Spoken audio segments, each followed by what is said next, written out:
네, 안녕하세요. 예, 성공경제 포럼 맡고 있는 이장우입니다. 먼저 새해 인사드리겠습니다. 새해 복 많이 받으시기 바라겠습니다. 일곱 번째 해를 맞는 성공경제 포럼은 매년 그 의미 있는 신년 세미나를 개최해 왔습니다. 이번에도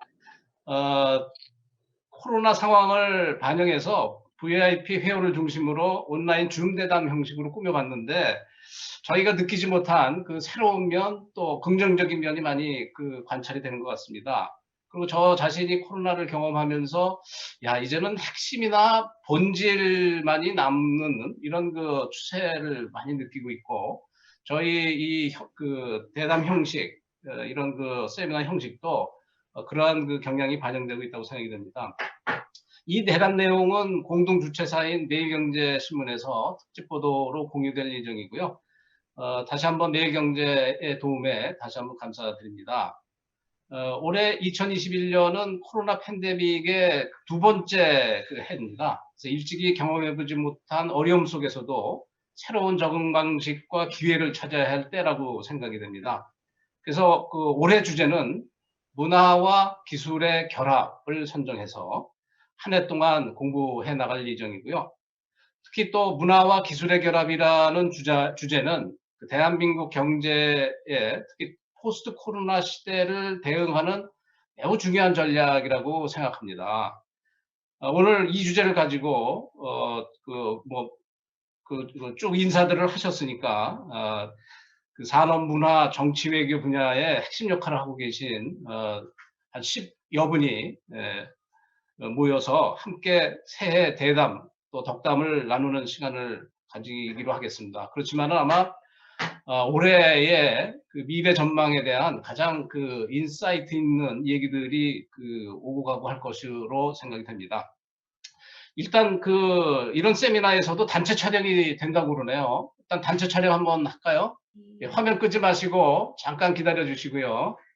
포커스 화면에서 캡처를 할 거거든요. 예, 여기서 이제 캡처를 합니다. 포커스 화면이 있죠. 자, 하나, 둘, 셋. 예, 한 번만 더 찍겠습니다. 하나, 둘, 셋. 예. 예, 고맙습니다. 자, 오늘 그 참여해주신 우리 회원님들을 대표해서 우리 새해 덕담을 간단히 우리 다산 남민우 회장님이 간단하게 좀 해주시죠. 예, 새해 사업 전망도 함께 해주시고요. 아유, 무슨 제가 덕담할 적이 됩니까? 왜 갑자기 저를 이따가 시키세요? 회의가 있다고 그러셔가지고. 예, 뭐, 코로나 사태 다들 고생이 많으십니다. 저희도 작년에 좀 많이 힘들었었는데, 계속 좋아지고 있습니다. 작년 3월, 우리 이제 제조업이지 않습니까? 뭐, 네트워크 장비나 제조업이나 이런 것들인데, 보니까 작년에 2, 4분기가 출저점이었던 것 같아요. 그리고 이제 3, 4분기 좋아지고 4, 4분기 계속 좋아졌어요. 그래서 뭐 연간으로 보면은 연초 사업 계획보다는 한 90% 정도, 10% 정도 미달을 하는 상태인데 뭐 그나마 좀 선방을 잘 했다고 생각합니다. 그리고 올해는 많이 좋아질 것 같아요. 그러니까 그 두 가지, 그러니까 지금 보니까 코로나19 맞이해서 중국하고 한국이 특히 잘하는 것 같아요. 특히 제조업 분야에 있어서 리레이팅이라는 주식시장뿐만 아니라 실제 세계 시장에서 한국 기업들이 리레이팅이라는 표현이 맞을 정도로 한 단계 레벨업을 뛰고 있는 것 같습니다. 저도 그거에 편승을 해서 글로벌 시장에서 잘 하고 있고요. 특히 이제 미중 간의 이제 미국에 의한 중국 견제, 사실 우리는 그 수혜주인데요. 그러니까 뭐 중국의 화웨이나 어떤 경쟁업체들을 미국에서 이제 안보 문제, 보안 문제로 눌러주니까 한국 기업들이 굉장히 큰 수혜를 보는 것 같아요. 그래서 올해도 뭐 코로나가 뭐 변수가 남아있긴 하지만 전반적으로 좀 더 나아질 것 같다는 생각이 들고, 이게 위기가 극복이 되면서 또 다른 레벨업의 기회가 온 게 아닌가. 그래서 올해는 굉장히 밝게 보고 있습니다. 우리 제조업 상황이 좀 그렇습니다. 뭐 나쁘진 않습니다. 감사합니다. 새해 아주 반가운 메시지, 예, 예, 박수도 치시는데 예, 새해 아주 덕담으로서 아주 맞습니다. 좋은 소식을 전해주셔서 아주 대단히 감사합니다. 다음은 매일경제 신문사를 대표해서 손현덕 주필님께서 간단히 축사 말씀해 주시겠습니다. 우리 손 주필님은 작년까지 그 매일경제 신문사 대표 역임하시고 지금 이제 주필로 사회적 영향력이 대단히 높은 글들을 쓰고 계시고 특히 최근 그 역대급 우리 신인 걸그룹 에스파 데뷔에 대해서 보통 이 논설위원이나 주필들이 이런 글을 안 쓰는데 헬로 에스파라는 아주 그 인사이트풀한 기고를 통해서 우리 문화와 기술의 결합에 대한 탁월한 견해를 이미 밝히신 바 있습니다. 간단히 축사 부탁드리겠습니다. 예, 매일경제신문의 손현덕 주필입니다. 그 요새 인사말이 바뀌었다 하더라고요. 안녕하세요 이렇게 했는데 제 인사말은 잘 들리세요 이렇게 인사말 한다고 합니다. 이게 줌 회의가 낳은 새로운 풍속도가 아닌가 합니다. 잘 들리십니까? 그 이런 데서 인사말을 하니까 좀 쑥스럽긴 합니다. 이렇게 저기 연단에 서지 않고.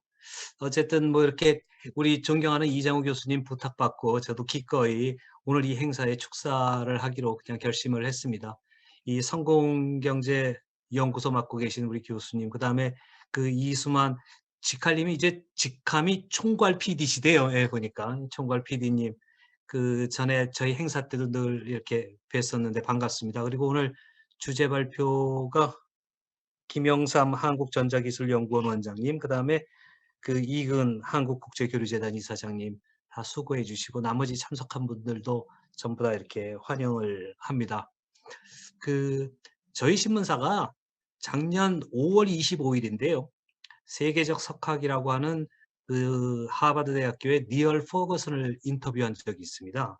그때가 이제 코로나가 1차 확산이 어느 정도 멈추고 진정세로 이렇게 접어들었을 텐데요. 저희가 이렇게 물었습니다.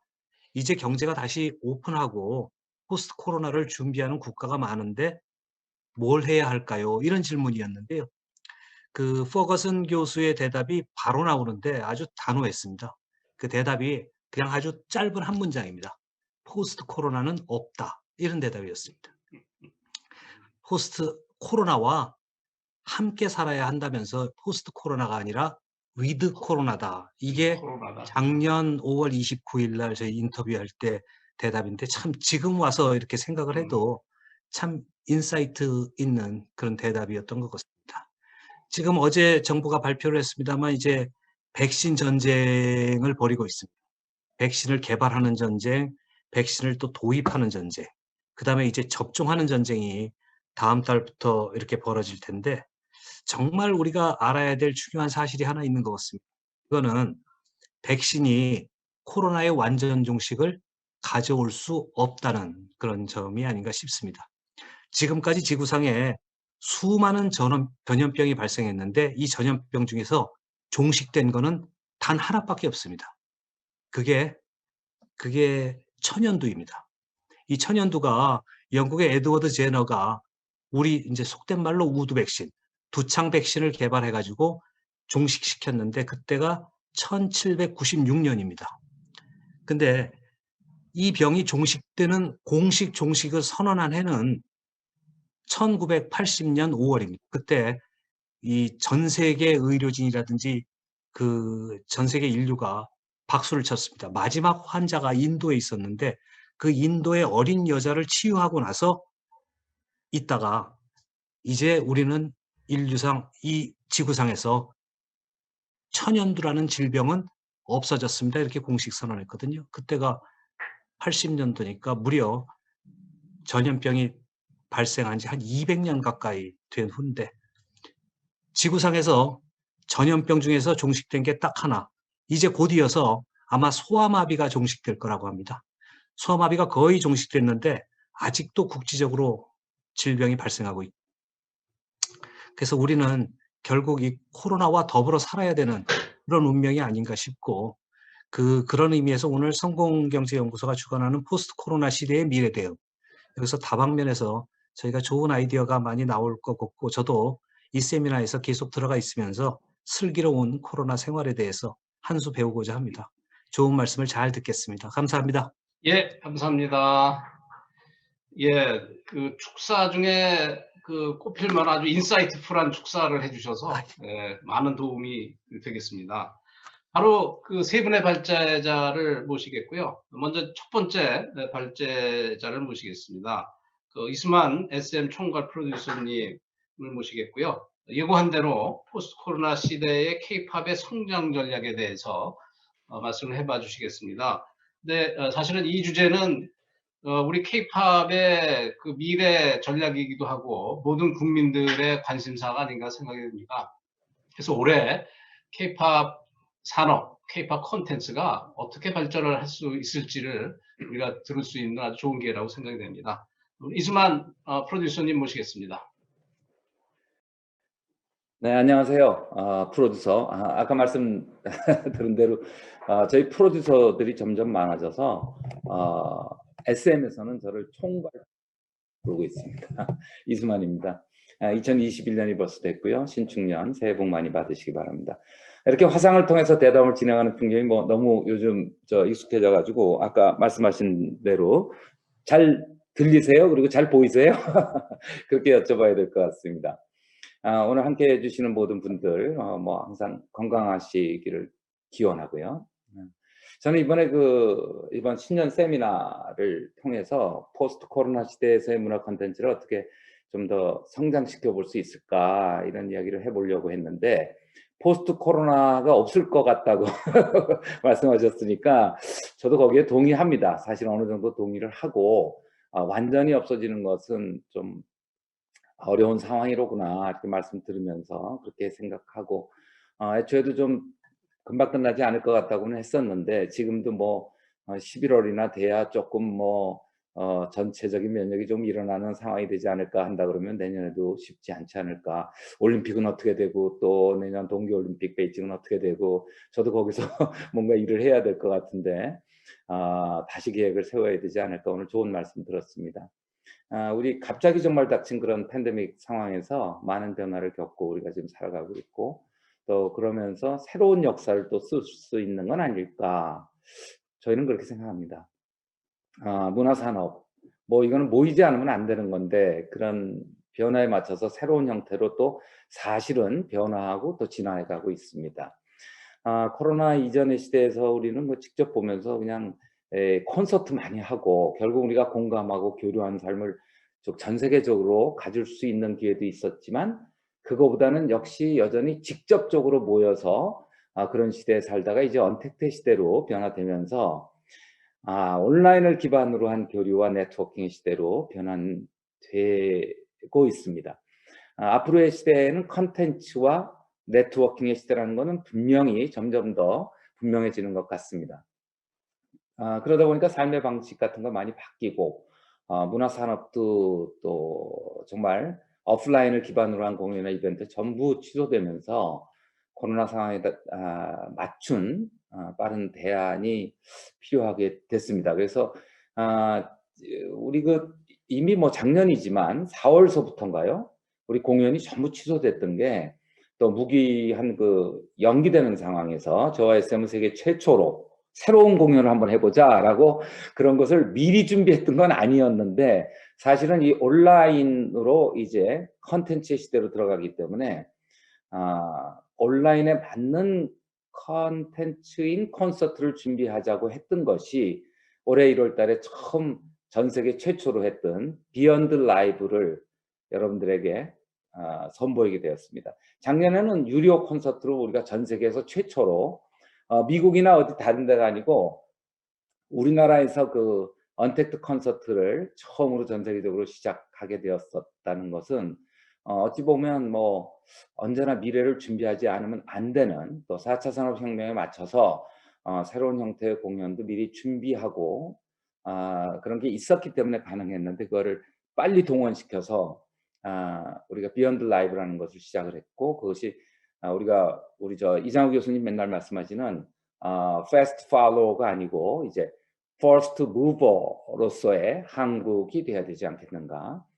더군다나 컨텐츠 시대이기 때문에 우리로서는 컨텐츠를 선보이는 그런 콘서트 또 직접 만나는 것은 굉장히 중요했는데 어쨌든 세계 최초로 비욘드 라이브를 그것도 유료로 하기 시작하면서 저희가 리딩했다라고 자부할 수도 있는 그런 일을 시작하게 됐습니다. 그러다가 올해 이제 1월 달에 처음으로 그 비욘드 라이브를 무료로 여러분들에게 보이게 됐죠. 우리 그 세계 최대의 음악 시장이자 또 공연 시장인 그 미국 할리우드이 아니고 대한민국의 SM 엔터테인먼트에서 시작이 되었다는 것이 많은 전 세계의 그 엔터테인먼트 업계 사람들이 굉장히 관심을 가져줬던 것 같습니다.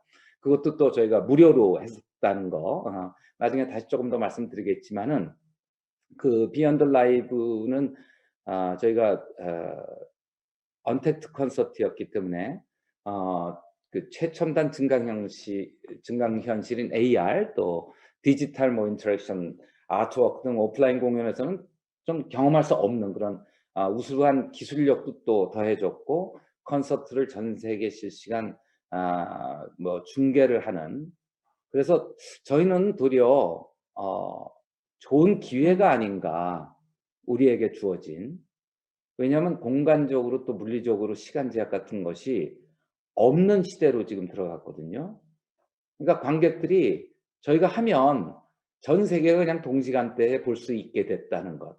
이것은 저희한테 주어진 굉장한 찬스가 아닌가 저는 그렇게 생각합니다. 그 오프라인 공연 중심이었었는데 이런 새로운 패러다임을 제시했다는 것이 굉장히 좋은 평가를 받기도 했습니다. 또한 우리는 현재 코로나뿐만이 아니고 또 다른 질병, 뭐 기후 변화 등 아까 얘기한 그런 것들이 계속 발생할 수 있다는 걸 생각해 봤을 때 저희는 어쩌면 이렇게 만나가지고 꼭 이렇게 하는 우리가 멀리 미국까지 가야 되고 실제로 그 가수를 해보면 일본하고 한국만 하는데도 물리적인 시간이 굉장히 모자랍니다. 또 우리가 그러면 한국하고 또 중국만 하자. 또 한국하고 미국만 하자. 거의 이렇게 정해진 시대였었는데 4차 산업혁명 시대를 거치면서 이 코로나 시대를 맞이하면서 전혀 새로운 것에 우리가 접하게 되면서 기술의 발전에 따라서 우리 라이프 스타일도 정말 이렇게 많은 변화가 생각되면서 제가 생각하는 그 미래 세상이 새롭게 또 열리는 게 아닌가. 우리가 더 그거에 대해서는 가장 큰 혜택을 받는 게 아닌가. 가장 어려울 때가 새로운 시작을 할 때 가장 좋은 때가 아닌가. 좌절만 하지 않으면 언제나 희망이 있다는 걸 좀 살면서 많이 경험을 했었던 것 같습니다. 제가 미래 세상은 뭐 그 로봇과 셀러브리티의 세상이다 이렇게 많이 말씀드렸었는데 대중들은 늘 그 셀러브리티에 관심을 가지고 또 셀러브리티의 모든 것을 알고 싶어 하고 이러지 않습니까? 우리가 사회적 거리를 두면서 코로나 이후에 이제 각자 집에서 시간을 보내면서 뭐 셀러브리티, 엔터테인먼트 분야를 향한 관심은 훨씬 더 굉장히 많이 커졌습니다. 음악 듣는 그 숫자나 이런 것들이 너무너무 많이 커졌고요.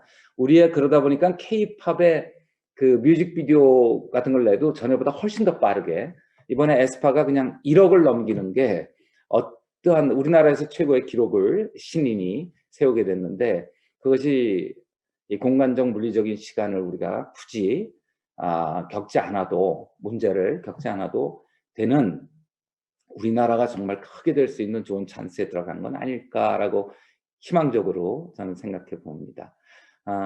산업의 발달하고 뭐 디지털 디바이스, 인터넷 플랫폼의 발달에 따라서 그들이 모든 사람들이 좋아하는 그런 셀러브리티의 다양한 컨텐츠를 거의 전 세계가 거의 같은 시간에 동시에 저희가 그냥 공연하고 라이브로 그냥 하는 순간 바로 즐길 수 있다는 것.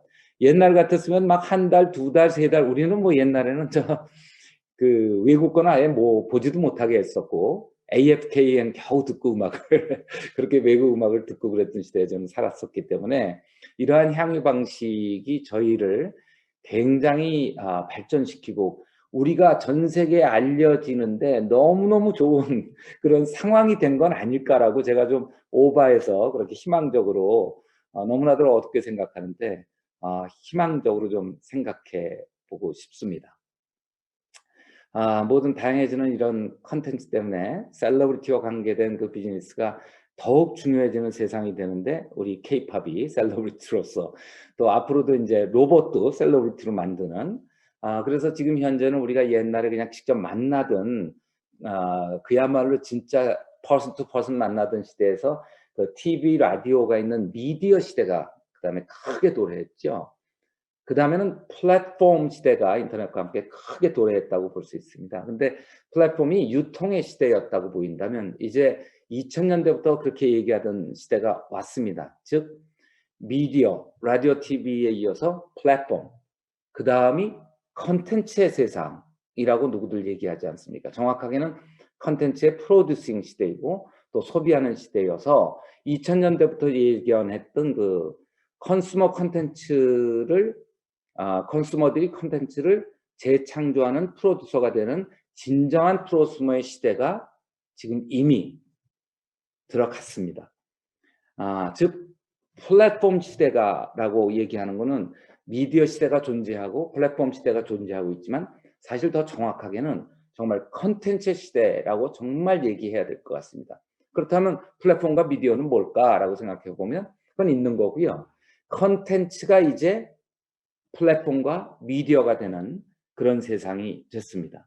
이럴 때 우리가 K-팝이 전 세계에 알려지고 있고 점점 더 각광을 받고 있는 이런 시대에 우리나라가 아시아, 더 나아가서 전 세계를 이끌어가는 프로듀서를 배출하는 그런 우리나라는 그런 프로듀서를 배출하고 프로듀싱을 잘하는 사람들이 있는 그런 미래의 나라가 우리나라가 되었으면 합니다. 특히 셀러브리티 세상에는 그 빅데이터에 의한 로봇의 발달이 중요한 역할을 하게 될 것이다. 뭐 많이들 얘기하시고 저도 늘 하는 얘기인데요. 제가 엔지니어라서 그런지 이쪽으로 굉장히 관심이 많아서 특히 AI 기술의 발달로 인해서 개개인에게 특화된 그런 아바타들이 생겨나고 한 명이 아니고 물론 슈퍼컴퓨터로 얘기하면 다른 얘기가 되겠습니다만 빅데이터의 얘기를 해야 되지만 사람으로 따지면 한 명이 아니고 이런 우리 라이프 스타일에 스며들고 우리 삶을 같이 살게 되는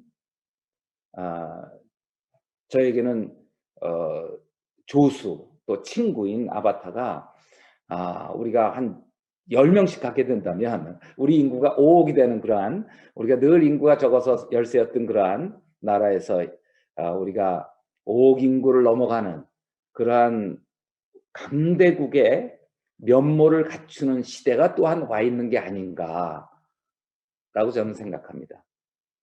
아바타하고 셀러브리티하고 같이 사는 세상.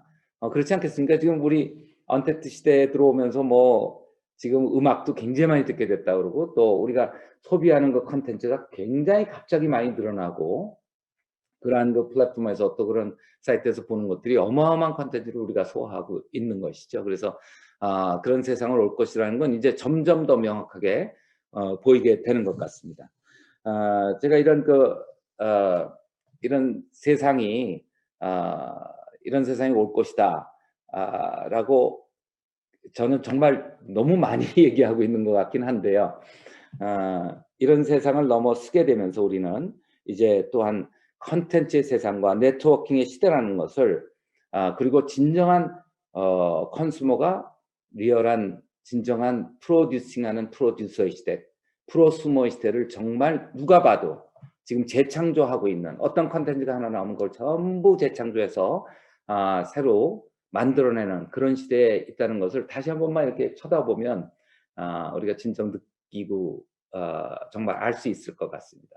진정한 프로슈머의 시대 그리고 컨텐츠의 시대가 드디어 플랫폼과 미디어 그리고 저절로 채널이 이제 그 많은 채널을 우리는 그냥 컨텐츠로 채우기만 하면 되는 그런 시대가 된 것 같습니다. 우리 로봇의 세상과 어떻게 보면 아바타의 세상이 도래하는 이러한 시대에 그야말로 거대 버추얼 제국이 등장할 것이다 라는 말처럼 우리나라가 그렇게 되는 건 아닐까. 인구가 5억이 넘어가는 그런 아바타가 저절로 저희와 같이 이렇게 우리는 얼리 어댑터인 나라고 우리나라 사람들이 정말 똑똑하다라는 건 저는 매번 외국에서 일을 할 때마다 정말 많이 느끼고요. 우리 남자들이 똑똑한 것도 있지만 사실 우리나라의 여자분들이 굉장히 많이 똑똑해서 남자들도 많이 좀 일이 쉬워지는 건 아닌가, 저는 엉뚱하게도 그렇게 또 생각해 봅니다. 우리 아내로서의 와이프가 똑똑하기도 하지만 우리 같이 일하는 분들도 그래서 아마 우리나라가 가장 앞서가는 나라가 된다라는 쪽으로 자꾸 이런 거를 생각을 해보게 되고, 그런 가능성이 어디서 나올까, 그런 생각을 많이 해보는 저로서는 여러 가지 지금 팬데믹 시대에서도 좋은 쪽으로, 그래서 앞으로 미래는 그 나노테크, 또 바이오 기술, 그리고 AI 등 그런, 우리가 보통 세 가지를 얘기하고 있지 않습니까? 그래서 그러한 신기술로 만들어가는 뉴 노멀 시대로 진입하고 있는데, 이러한 변화 속에서 저는 저희가 하고 있는 컬처 테크놀로지라는 문화의 기술로 K-팝의 새로운 방향성을 제시하고 있습니다. 앞서 말씀드린 것처럼 뉴 노멀 시대는 셀러브리티와 로봇의 세상이 될 것이다, 저는 이렇게 주장하고 있는데, 이러한 세상의 변화에 맞춰서 저희 SM이 하고 있는 것은 SM 컬처 유니버스라는 것을, 지금 저희는 그러한 비전을 제시하고 있습니다. 컬처 유니버스라는 것, CT를 기반으로 해서 SMCU를 구축해 나가기 위해서 다양한 프로젝트를 선보일 건데요. 바로 그 중에 하나가 에스파였었습니다. 작년에 4명의 현실적인 사람의 멤버하고 4명은 플래치라고 하는 버추얼 세상에 사는 4명이 같이 데뷔를 한 8명의 멤버이지만, 아마 올해 말쯤 가면은 인간은 없는 그런 버추얼 아바타, 우리는 I라고 불리우는데 에스파가 현실에 있다면 아이에스파, 따라서 카리나, 윈터 이렇게 4명이 있다면 이쪽으로는 아이카리나, 아이윈터, 아이지젤, 아이닝닝 이렇게 있는 그러한 멤버를 우리가 여러분들에게 선보였었습니다. 또한 그들끼리는 서로 AI 브레인을 갖고 있기 때문에 서로 소통할 수 있고, 또 이것이 우리가 만든 게 아니라 저절로 만들어진 그러한 아바타라는 것에 우리가 세계관을 만들고 있습니다. 그 세계관 속에서 그들한테 배우고 같이 살고 새로운 세상을 접하면서, 이제 또 한 명이 퓨처링도 하면서 9명의 멤버를 아마 올 가을쯤은 선보이게 될 것 같고요. 또 굉장히 강력한 세계관을 만든 것이 엑소서부터 만들고 이렇게 저희가 만들어 왔었는데, 에스파는 다른 때보다 훨씬 더, 다른 팀보다 더 강한 굉장한 세계관을 갖고 있습니다. 그러한 플래시라고 하는 곳에 버추얼 세상에 살고 있는 에스파와 우리의 삶은 어떻게 커뮤니케이션 되고 어떻게 교감하고 어떻게 삶을 이어나갈 것인가를 어쩌면 제시해보는 그러한 SM 컨텐츠 유니버스, 그 안에는 또한 세상의 유니버스도 있지만 앞으로는 우리나라의 SM에 있는 가수들끼리 새로 컨텐츠를 유니버스에서 만든 슈퍼 M 같은 팀만 있는 것이 아니고, 이제 일본에, 또 중국에, 또 다른 나라에 있는 그러한 유명한 가수들과 함께 다 같이 모여서 이러한 컨텐츠 유니버스를 만드는 그러한 컬처 테크놀로지를 저희가 선보이고 여러분들에게 보여드릴까 합니다. 그야말로 우주의 현실 세계를 무대로 하는 그러한 더욱 넓은 우주관도 있지만, 또 버추얼적인 우리의 진짜 앞으로의 계속 우리가 겪어나가야 되는 그러한 아바타의 세상을 저희가 먼저 선보였으면, 그것은 이제 fast follower가 아니고 first mover로서 여러분들에게 새로운 세상을 올해 제시할 수 있는 한국이 되었으면 좋겠습니다. 이러한 놀라운 일들을 만들어줄 수 있는 어떤 라직, 제가 엔지니어라서 그런지 저는 꼭 이 라직이 있어야 되고 이렇게 뭐 포맷처럼 포뮬라를 만들어야 되고, 그런 것을 컬처 테크놀로지라고 말씀드리는데, 이 중요한 것은 컬처 테크놀로지는 이게 성문화돼서, 즉 문서화돼서 책으로 있어야 된다. 우리가 도자기를 만든 게 책으로 없었기 때문에 얼마나 많은 로열티를 손해보고 있는가, 그런 생각을 하고 있는데요. 책으로 있어서 저희는 그 SM의 깊은 어디 비밀스러운 장소에 그 책이 쿵푸의 비법처럼 거기에 숨겨져 있습니다. 언제든지 저희는 오픈할 생각이 있고, 보고 싶은 분들은 연락해 주시면 저희가 오픈하도록 하고요. 거기에 있는 라직 자체도 계속 바꿔가면서 컬처 테크놀로지라는 것으로 저희 한국이 퍼스트 무버가 되는, 또 이렇게 프로듀서들이 너무너무 훌륭한 프로듀서들이 많이 있는 우리나라에 이런 새로운 프로듀싱으로 좋은 컨텐츠를 보이면서 저희 같은 경우에는 SMCU, SM 컨텐츠 유니버스를 보이는 올 한 해가 됐으면 좋겠고요.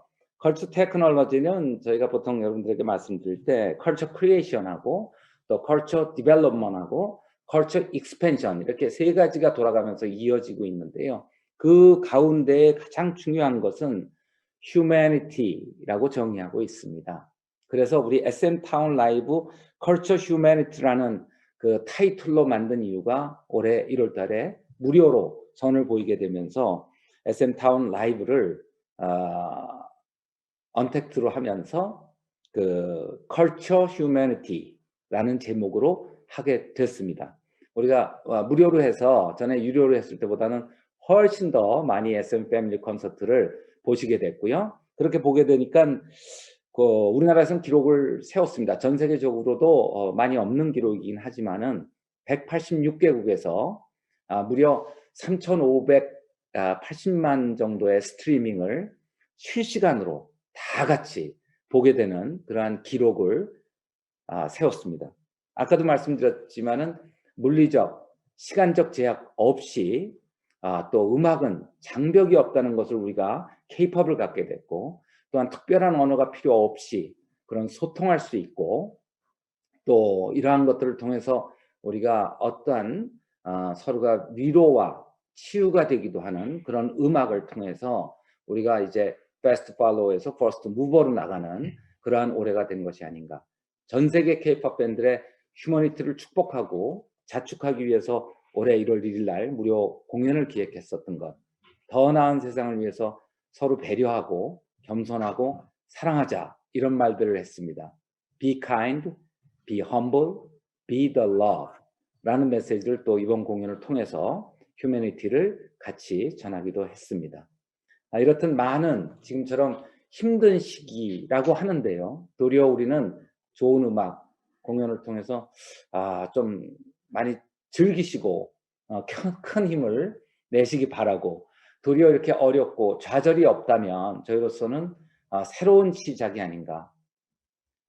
그리고 우리나라에게 어쩌면 앞으로 AI가 또 아바타가 새로운 세상을 우리가 G4까지는 아주 오래 쉽게 올라갈 수도 있지 않을까 하는 희망을 가져봅니다. 앞으로도 저는 휴머니티를 핵심 가치로 전 세계인에게 위로가 되고 기쁨이 되는 음악을 만들고 미래 엔터테인먼트 세상을 이끌어갈 SMCU를 만들어 가고자 합니다.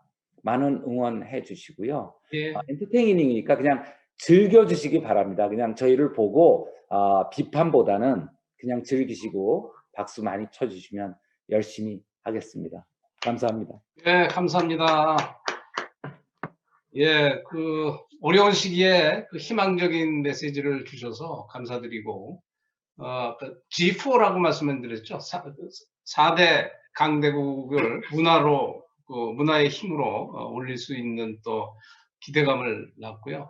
그다음에 에스파가 8명이 아니라 9명이 되는 게 아직 공식화가 안 된 것 같은데. 네, 공식적으로는 8명이고요. 휴먼 빙은 4명이고, 리얼 휴먼, 그리고 아이 아바타가 4명인데, 이제 한 명은 리얼 휴먼이 없는 아바타가 탄생이 지금 되고 있습니다. 그래서 아마 같이 공연도 하고, 그 친구는 인간 세상에 나오고 싶어 하는 아바타여서 리얼 휴먼으로서는 아니지만 우리가 볼 때 미래에 있는 로봇처럼 리얼 휴먼으로 보이는 나비스라고 하는 아이가 피처링으로 9명으로 선을 보이는 그런 컨텐츠가 있을 거고, 나비스는 따로 인간 세상에서 다 아바타로서 활동을 하게 될 겁니다.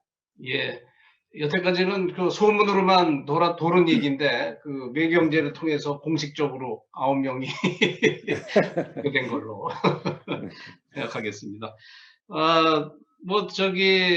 계속해서 이제 두 번째 발표로 이어지겠습니다만은 너무 또 발표만 들으면은 지루할 것 같아서 우리 또 듣고 계신 우리 또 이 분야의 또 많은 경험과 기술을 축적하고 계신 우리 홍원표 삼성 SDS 고문님 잠깐 모시고 코멘트 잠깐 좀 들어보기로 하겠습니다. 네, 안녕하십니까. 네, 소개받은 홍원표입니다. 제가 삼성그룹에 14년간 근무를 하고 최근에 대표이사직을 물러나서 고문이 됐기 때문에 우리 이장우 교수께서 저를 고문이라고 소개를 하신 것 같습니다. 한 9년 정도는 삼성전자에서 이제 하드웨어 관련된 비즈니스, 스마트폰 관련 비즈니스를 집중해 왔고요. SDS에 와서 한 5년 동안 좀 전에 우리 이수만 총괄 PD님이 말씀하신 그런 플랫폼 그리고 클라우드를 기반으로 한 전체적인 컨텐츠의 디스트리뷰션 시스템과 관련된 또 기술 노하우, 그다음에 시스템 인테그레이션을 통해서 저희가 이런 컨텐츠 사업을 하는 분들을 도와줄 수 있는 그런 프로젝트 이런 쪽에서 일을 많이 해왔습니다. 뭐 제가 AI 얘기를 조금 드리려고 했었는데 워낙 이 컨텐츠 분야의 AI 얘기를 이수만 회장님께서 해주셨기 때문에 저는 그 부분은 다시 얘기할 필요는 없을 것 같고요. 이 코로나 때문에 이제 백신이 주는 앞으로의 이 백신이 갖춰진 나라와 그렇지 못한 나라, 또 백신을 맞은 개인과 백신을 아직 맞지 못한 개인으로 이렇게 나눠질 정도로 이제 백신이 사회에 주는 임팩이 굉장히 클 것 같습니다. 이 IT 분야에서의 또 백신이라는 개념이 있는데요. 이 IT 분야에서 백신은 저희 IT 분야의 전문 용어로 하면은 그거는 보안이라고 저희가 얘기를 합니다. 사이버 시큐리티 이슈죠.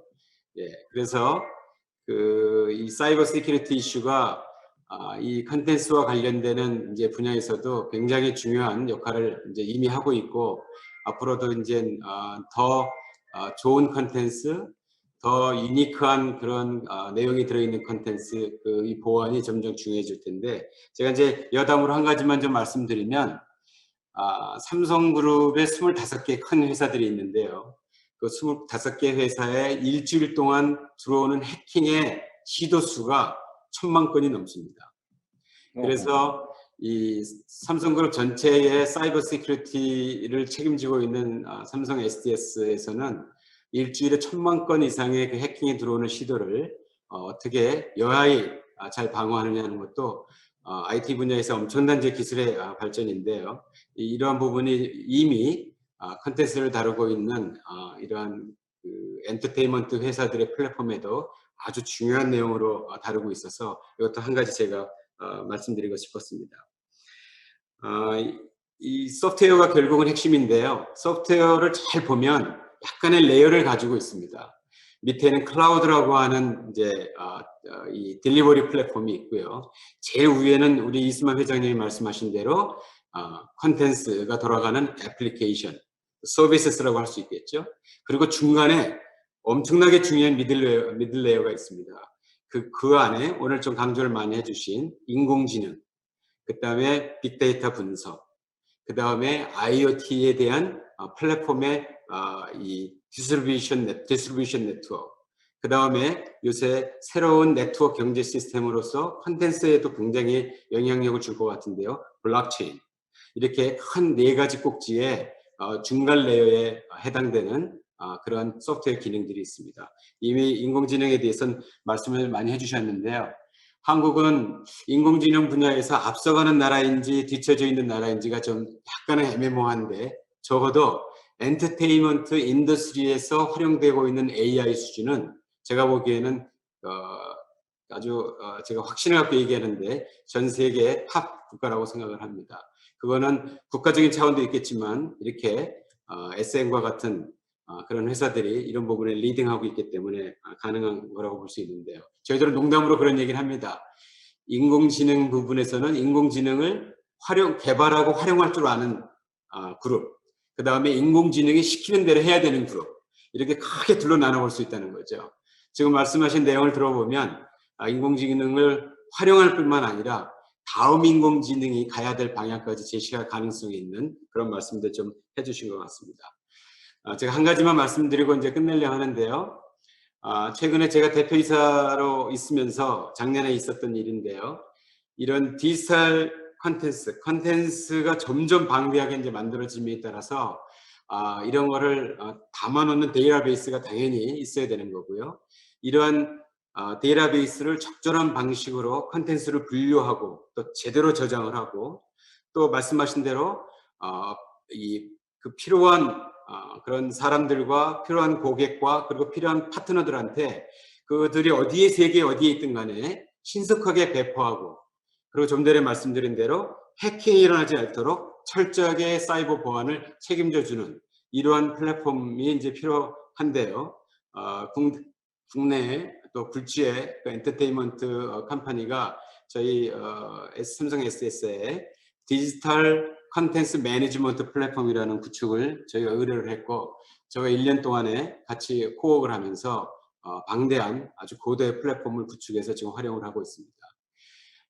저희가 이 클라우드 당연히 기반이고요. 이렇게 클라우드와 데이터베이스와 그 다음에 좀 전에 말씀드린 보안, 그 안에 당연히 빅데이터 분석과 인공지능 기능도 들어가 있습니다. 이렇게 IT가 해줄 수 있는 컨텐츠 발전에 기여할 수 있는 부분이 많다고 말씀드릴 수 있겠습니다.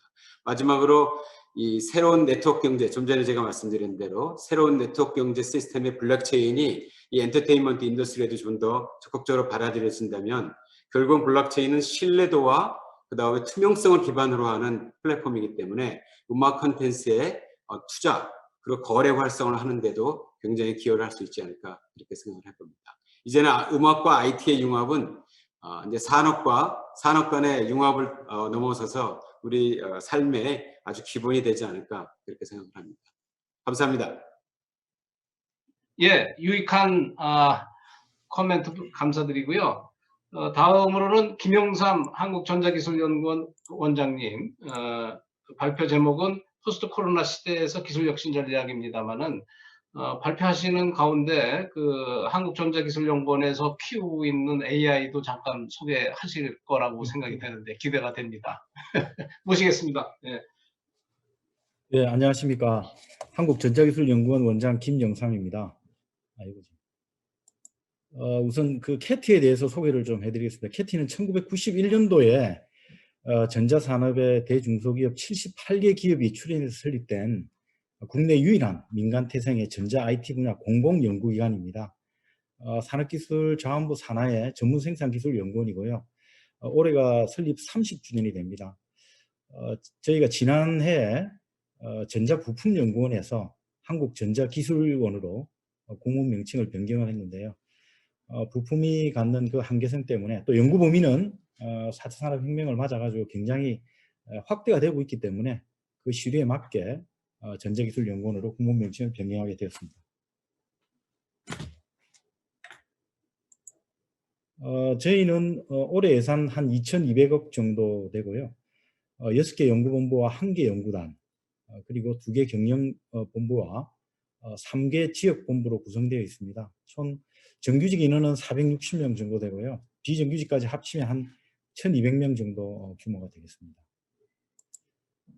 저희가 그 출연료 포함해서 전국 41개 공공연구기관 중에 스탠딩을 보니까 예산 규모로 한 7번째 정도 예산 규모를 가지고 있습니다.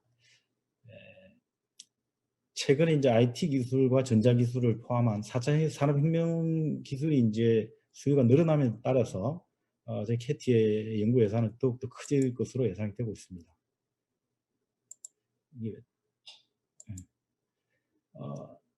저희 캐티는 그 4개의 기반 기술과 5개 응용 기술을 중심으로 4+5 전략 기술을 중점적으로 육성을 하고 있습니다.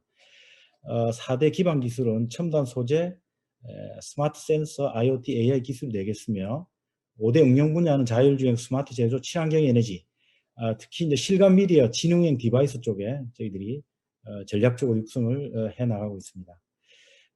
앞서 저희가 그 기업들이 출연해서 만들었다고 말씀을 드렸는데요. 그 정부 출연료하고 다른 점을 좀 말씀을 드리면 나사에서 정한 TRL, 테크니컬 레디니스 레벨이죠. 기술 성숙도를 보면 이 정부 출연연 같은 경우 주요 기초 연구에 많이 집중이 되어 있습니다. 근데 캐티는 저희 30년 동안 그 기업과 같이 하면서 연간 약 600여 개의 기업과 공동으로 R&D를 추진하면서 주로 상용화 단계에 저희 연구를 집중하고 있습니다. 그래서 기업이 현장에서 출발하는 R&D를 강조를 하기 때문에 투입에 비해서 효율이 떨어진다는 소위 코리아 R&D 패러독스를 타파하는 데 앞장서고 있습니다. 가장 최근에 소개된 저희들 기술을 소개하면 우리 3개 중소기업들과 같이 협업을 해서 캐티의 데이터 허브 플랫폼 기술, 저희가 모비우스라는 플랫폼 기술이 있습니다. 그걸 협력을 해서 코로나19 확진자를 통상 하루 걸리던 것 갖다가 10분 만에 파악하는 그런 기술을 소개를 해서 세계는 물론 MBC라든지 정부 발표에 인용이 된 적이 있습니다.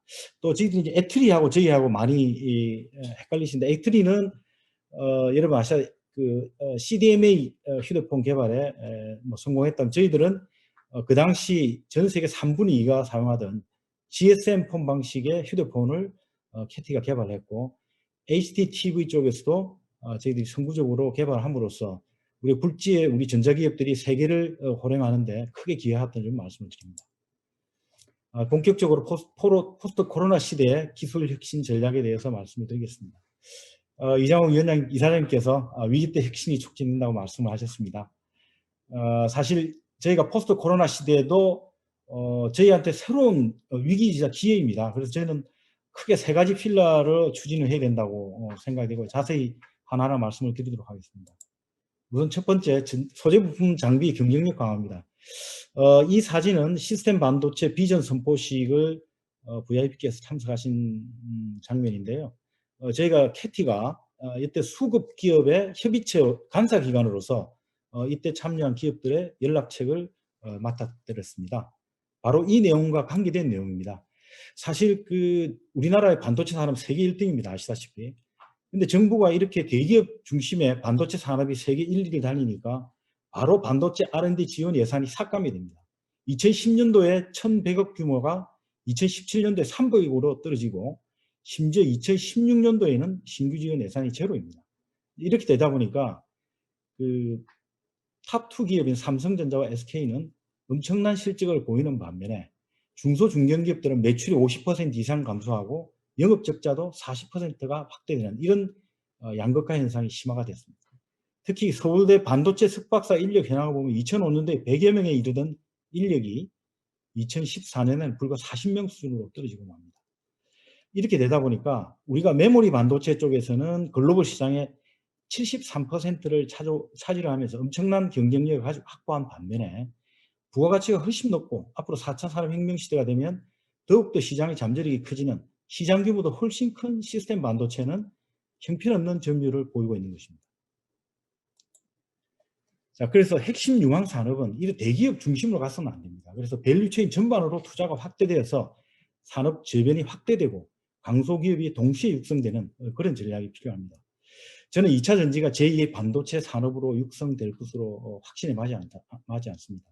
특히 향후 AI 등 모든 기술이 엣지 단말단에서 처리가 되면서 모든 제품이 배터리와 연결되는 BOT 시대가 도래가 될 것입니다. 우리나라 대기업들이 경쟁력이 있는 것은 세일 분야입니다. 하지만 소재 쪽은 거의 해외에서 조달을 하고 있습니다.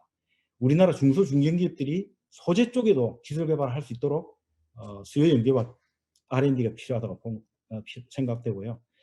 저희 전자부품연구원은 전고체 배터리를 기술을 개발해서 이 기술 이전에 성공을 했습니다. 이렇게 산학연 협력을 강함으로써 우리 산업 생태계가 확장될 수 있도록 하는 노력이 반드시 필요하다고 생각됩니다. 그래서 여기 나와 있듯이 중소중견기업들의 신뢰성이라든지 공동 R&D, 인력 양성, 수요 공급형 매칭, 이런 4가지 요소들이 함께 공유되고 함께 이게 협력 생태계로서 조성이 되는데, 여기서 바로 정부의 역할이 필요하고, 캐티는 이런 4가지 요소에 핵심되는 요소들을 다 가지고 있다는 것을 말씀을 드립니다. 특히 이제 소부장은 인내 자본을 축적을 위한 투자로 패러다임을 전환할 필요가 있습니다. 이사장님께서 K-팝 성공은 어느 날 갑자기 등장한 행운은 아니다. HOT 데뷔부터 시작해서 20년 동안 계속된 축적의 결과가 K-팝입니다. 우리 소형 2차 전지의 1위를 차지하고 있는 삼성 SDI도 이미 97년도에 IMF 구제금융이랑 엄청난 파고 앞에서 대규모 설비 투자를 과감하게 또 경영진의 강력한 의지로 추진해 왔기 때문에 오늘의 결과가 있었던 것으로 생각이 됩니다. 이렇게 소재 산업은 기술이 장기간에 걸쳐 사람의 노하우로 축적되기 때문에 장기 투자를 통해서 인내자본을 확보하는 것이 중요하다고 생각됩니다. 다음으로 탄소 중립 달성에 대해서 말씀을 드리겠습니다.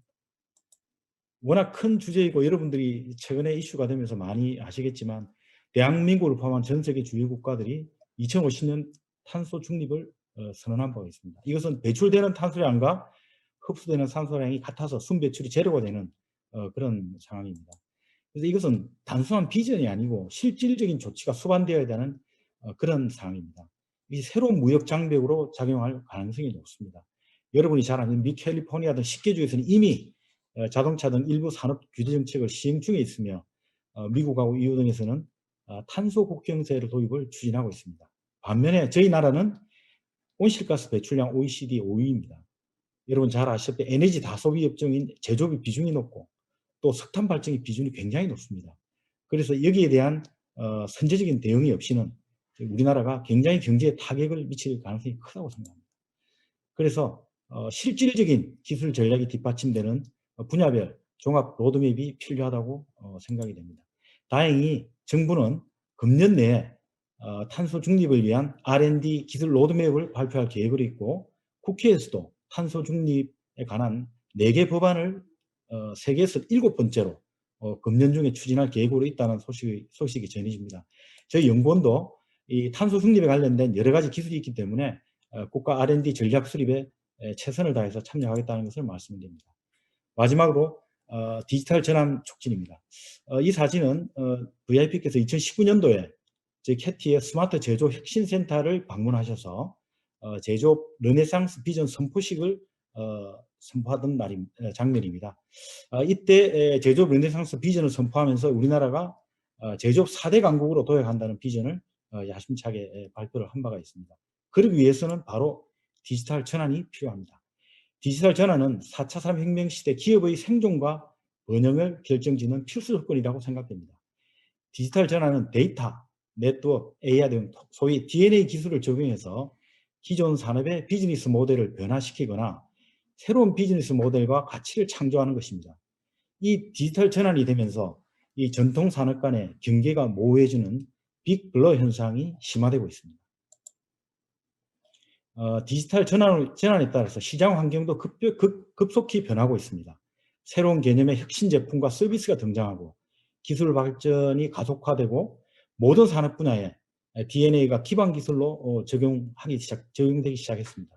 그래서 이제는 하나부터 10까지 우리가 R&D를 하겠다는 인하우스 R&D의 개념에서 벗어나서 외부와 연결하고 외부로부터 필요한 기술을 사오는 C&D와 B&D 개념의 어떤 그런 기술 개발 전략이 필요하고 특히 우리나라가 약한 이업종 기업 간 네트워크와 매치메이킹이 활성화되어 있습니다. 특히 문화 쪽에서도 기술과의 접목을 통한 새로운 발전 전략이 필요하다고 생각됩니다.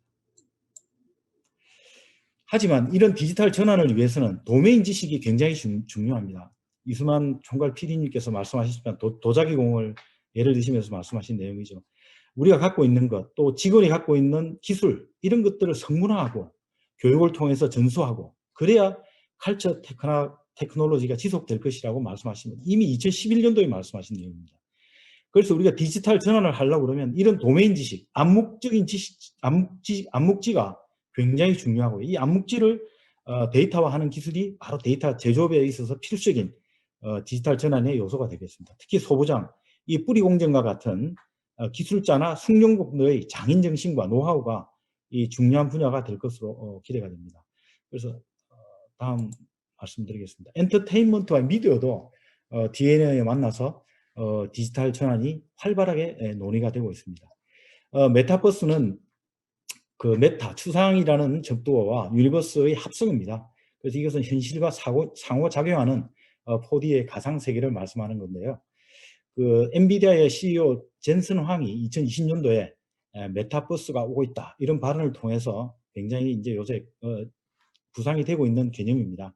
엔비디아는 특히 현실을 시뮬레이션 해가지고 메타버스로 구현하는 클라우드 플랫폼인 옴니버스도 2020년도에 발표한 바가 있습니다. 그런데 놀랍게도 우리 SM 엔터테인먼트의 이수만 회장님께서는 2011년도에 이미 정보기술을 기반으로 현실과 가상세계 경계를 초월해서 아티스트를 연결하는 세계관의 가상국가를 말씀하셨고 오늘은 또 말씀드렸겠지만 여러분들 컬처 유니버스 또 콘텐츠 유니버스까지 이 확장되는 그런 개념을 또 말씀을 해주셨습니다. 굉장히 참 선구적이고 우리나라 문학에 있어 정말 보배 같은 존재가 아닐 수 없음을 제가 오늘 발표를 통해서 다시 한번 확인을 했습니다. 감사합니다. 메타버스를 구현하기 위해서는 일단 기술과 문화가 서로 만나야 됩니다.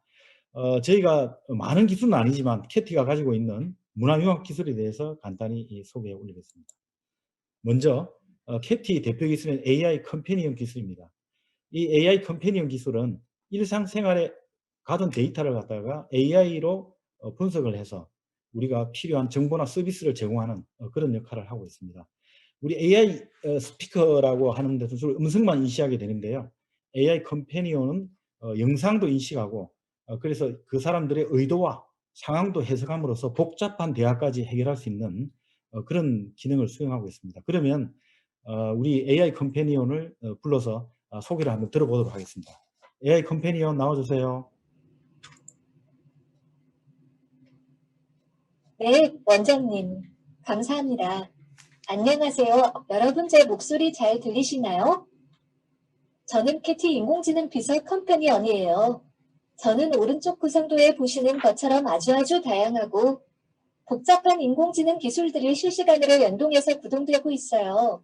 많은 연구진들이 수년을 연구해서 저를 만들어주셨어요.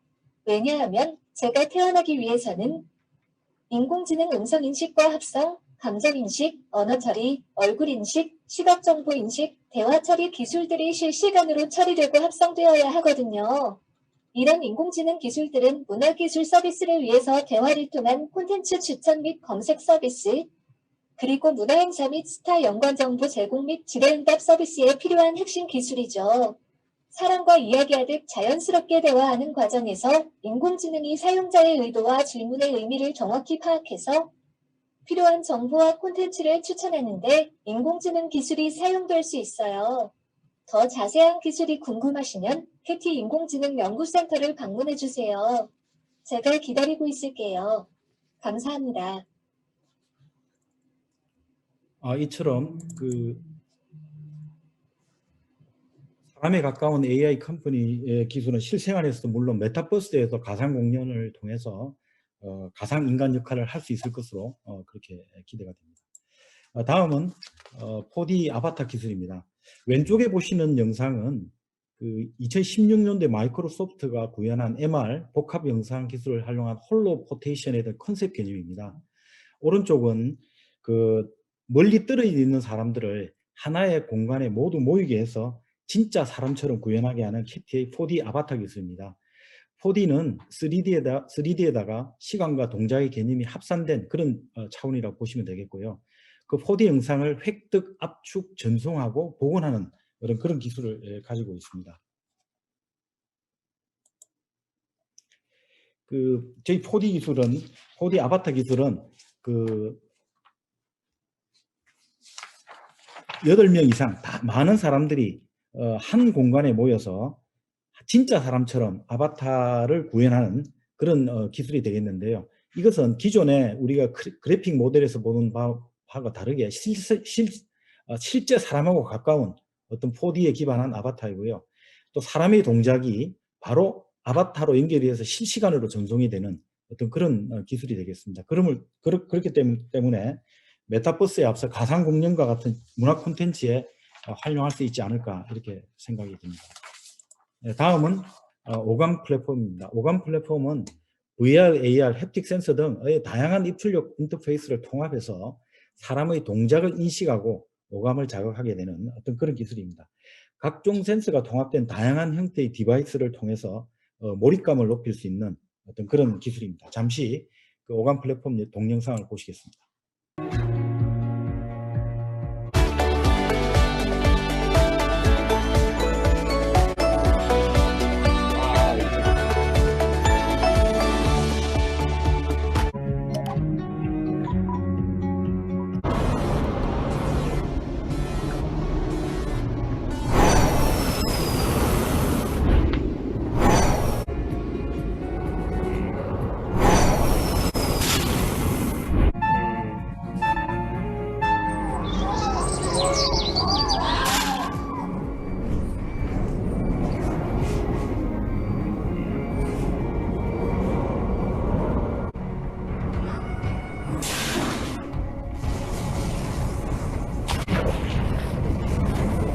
바다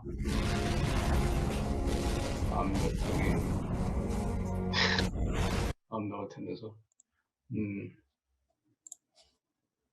잘 봤습니다. 예, 이처럼 그 캐티는 메타버스를 구현하기 위한 핵심 기술들을 개발하고 있습니다.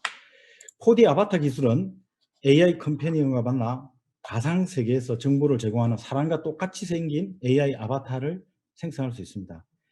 AI 컴패니언과 오감 플랫폼이 더해지면 대화는 물론 온몸으로 상호 소통하는 실감 인터랙션을 가능하게 할 것입니다. 오감 플랫폼은 아바타를 실제 사람처럼 구현하는 4D 아바타 기술과 만나 입장감과 몰입감을 높여줄 것입니다.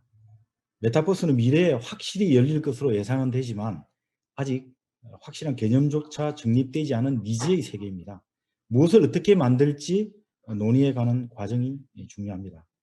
기술은 어떻게 구현할지, 즉 하우에 해당합니다. 가상세계에 무엇을 담아낼지, 즉 화학을 구상하는 것은 문화의 영역입니다. 기술과 문화가 활발히 교류해야 하는 이유입니다. 특히 우리나라는 기술과 문화에 모두 강점을 갖추고 있기 때문에 더욱 큰 시너지가 날 것으로 기대가 됩니다. 앞으로 캐티도 메타버스를 앞장서 구현하기 위해 엔터테인먼트 미디어를 포함한 문화계와 만남을 더욱더 확대해 나갈 계획입니다. 그럼 이것으로 코로나 시대 기술 얘기 전략을, 이 마지막 장면은 지난해 우리 캐티에서 했던 성공기술 포럼 사진입니다. 네, 감사합니다. 예, 감사합니다. 예, 아유, 예, 캐티가 이렇게 멋진 기술을 가지고 있는 그 사실을 저도 정확하게 잘 몰랐네요. 예, 발표 감사드리고, 여러 가지로 또 기술적인 측면에서 우리나라에 희망을 주고 계십니다. 세 번째 발표에 앞서서 그 김영삼 원장님 말씀에 대해서 그 한국 기술 혁신의 사안 증인신 우리 김덕영 KMW 회장님 잠깐 간단히 좀 들으신 소감을 좀 코멘트 좀 해주시죠. 예, 우리나라 5G 기술을 책임지고 계신 우리 KMW 김덕영 회장님, 이 기술 발표에 대해서 한 말씀 해주십시오. 네, 안녕하세요. KMW 김덕영입니다. 하여튼 작년에는 제가 참석을 못했고요.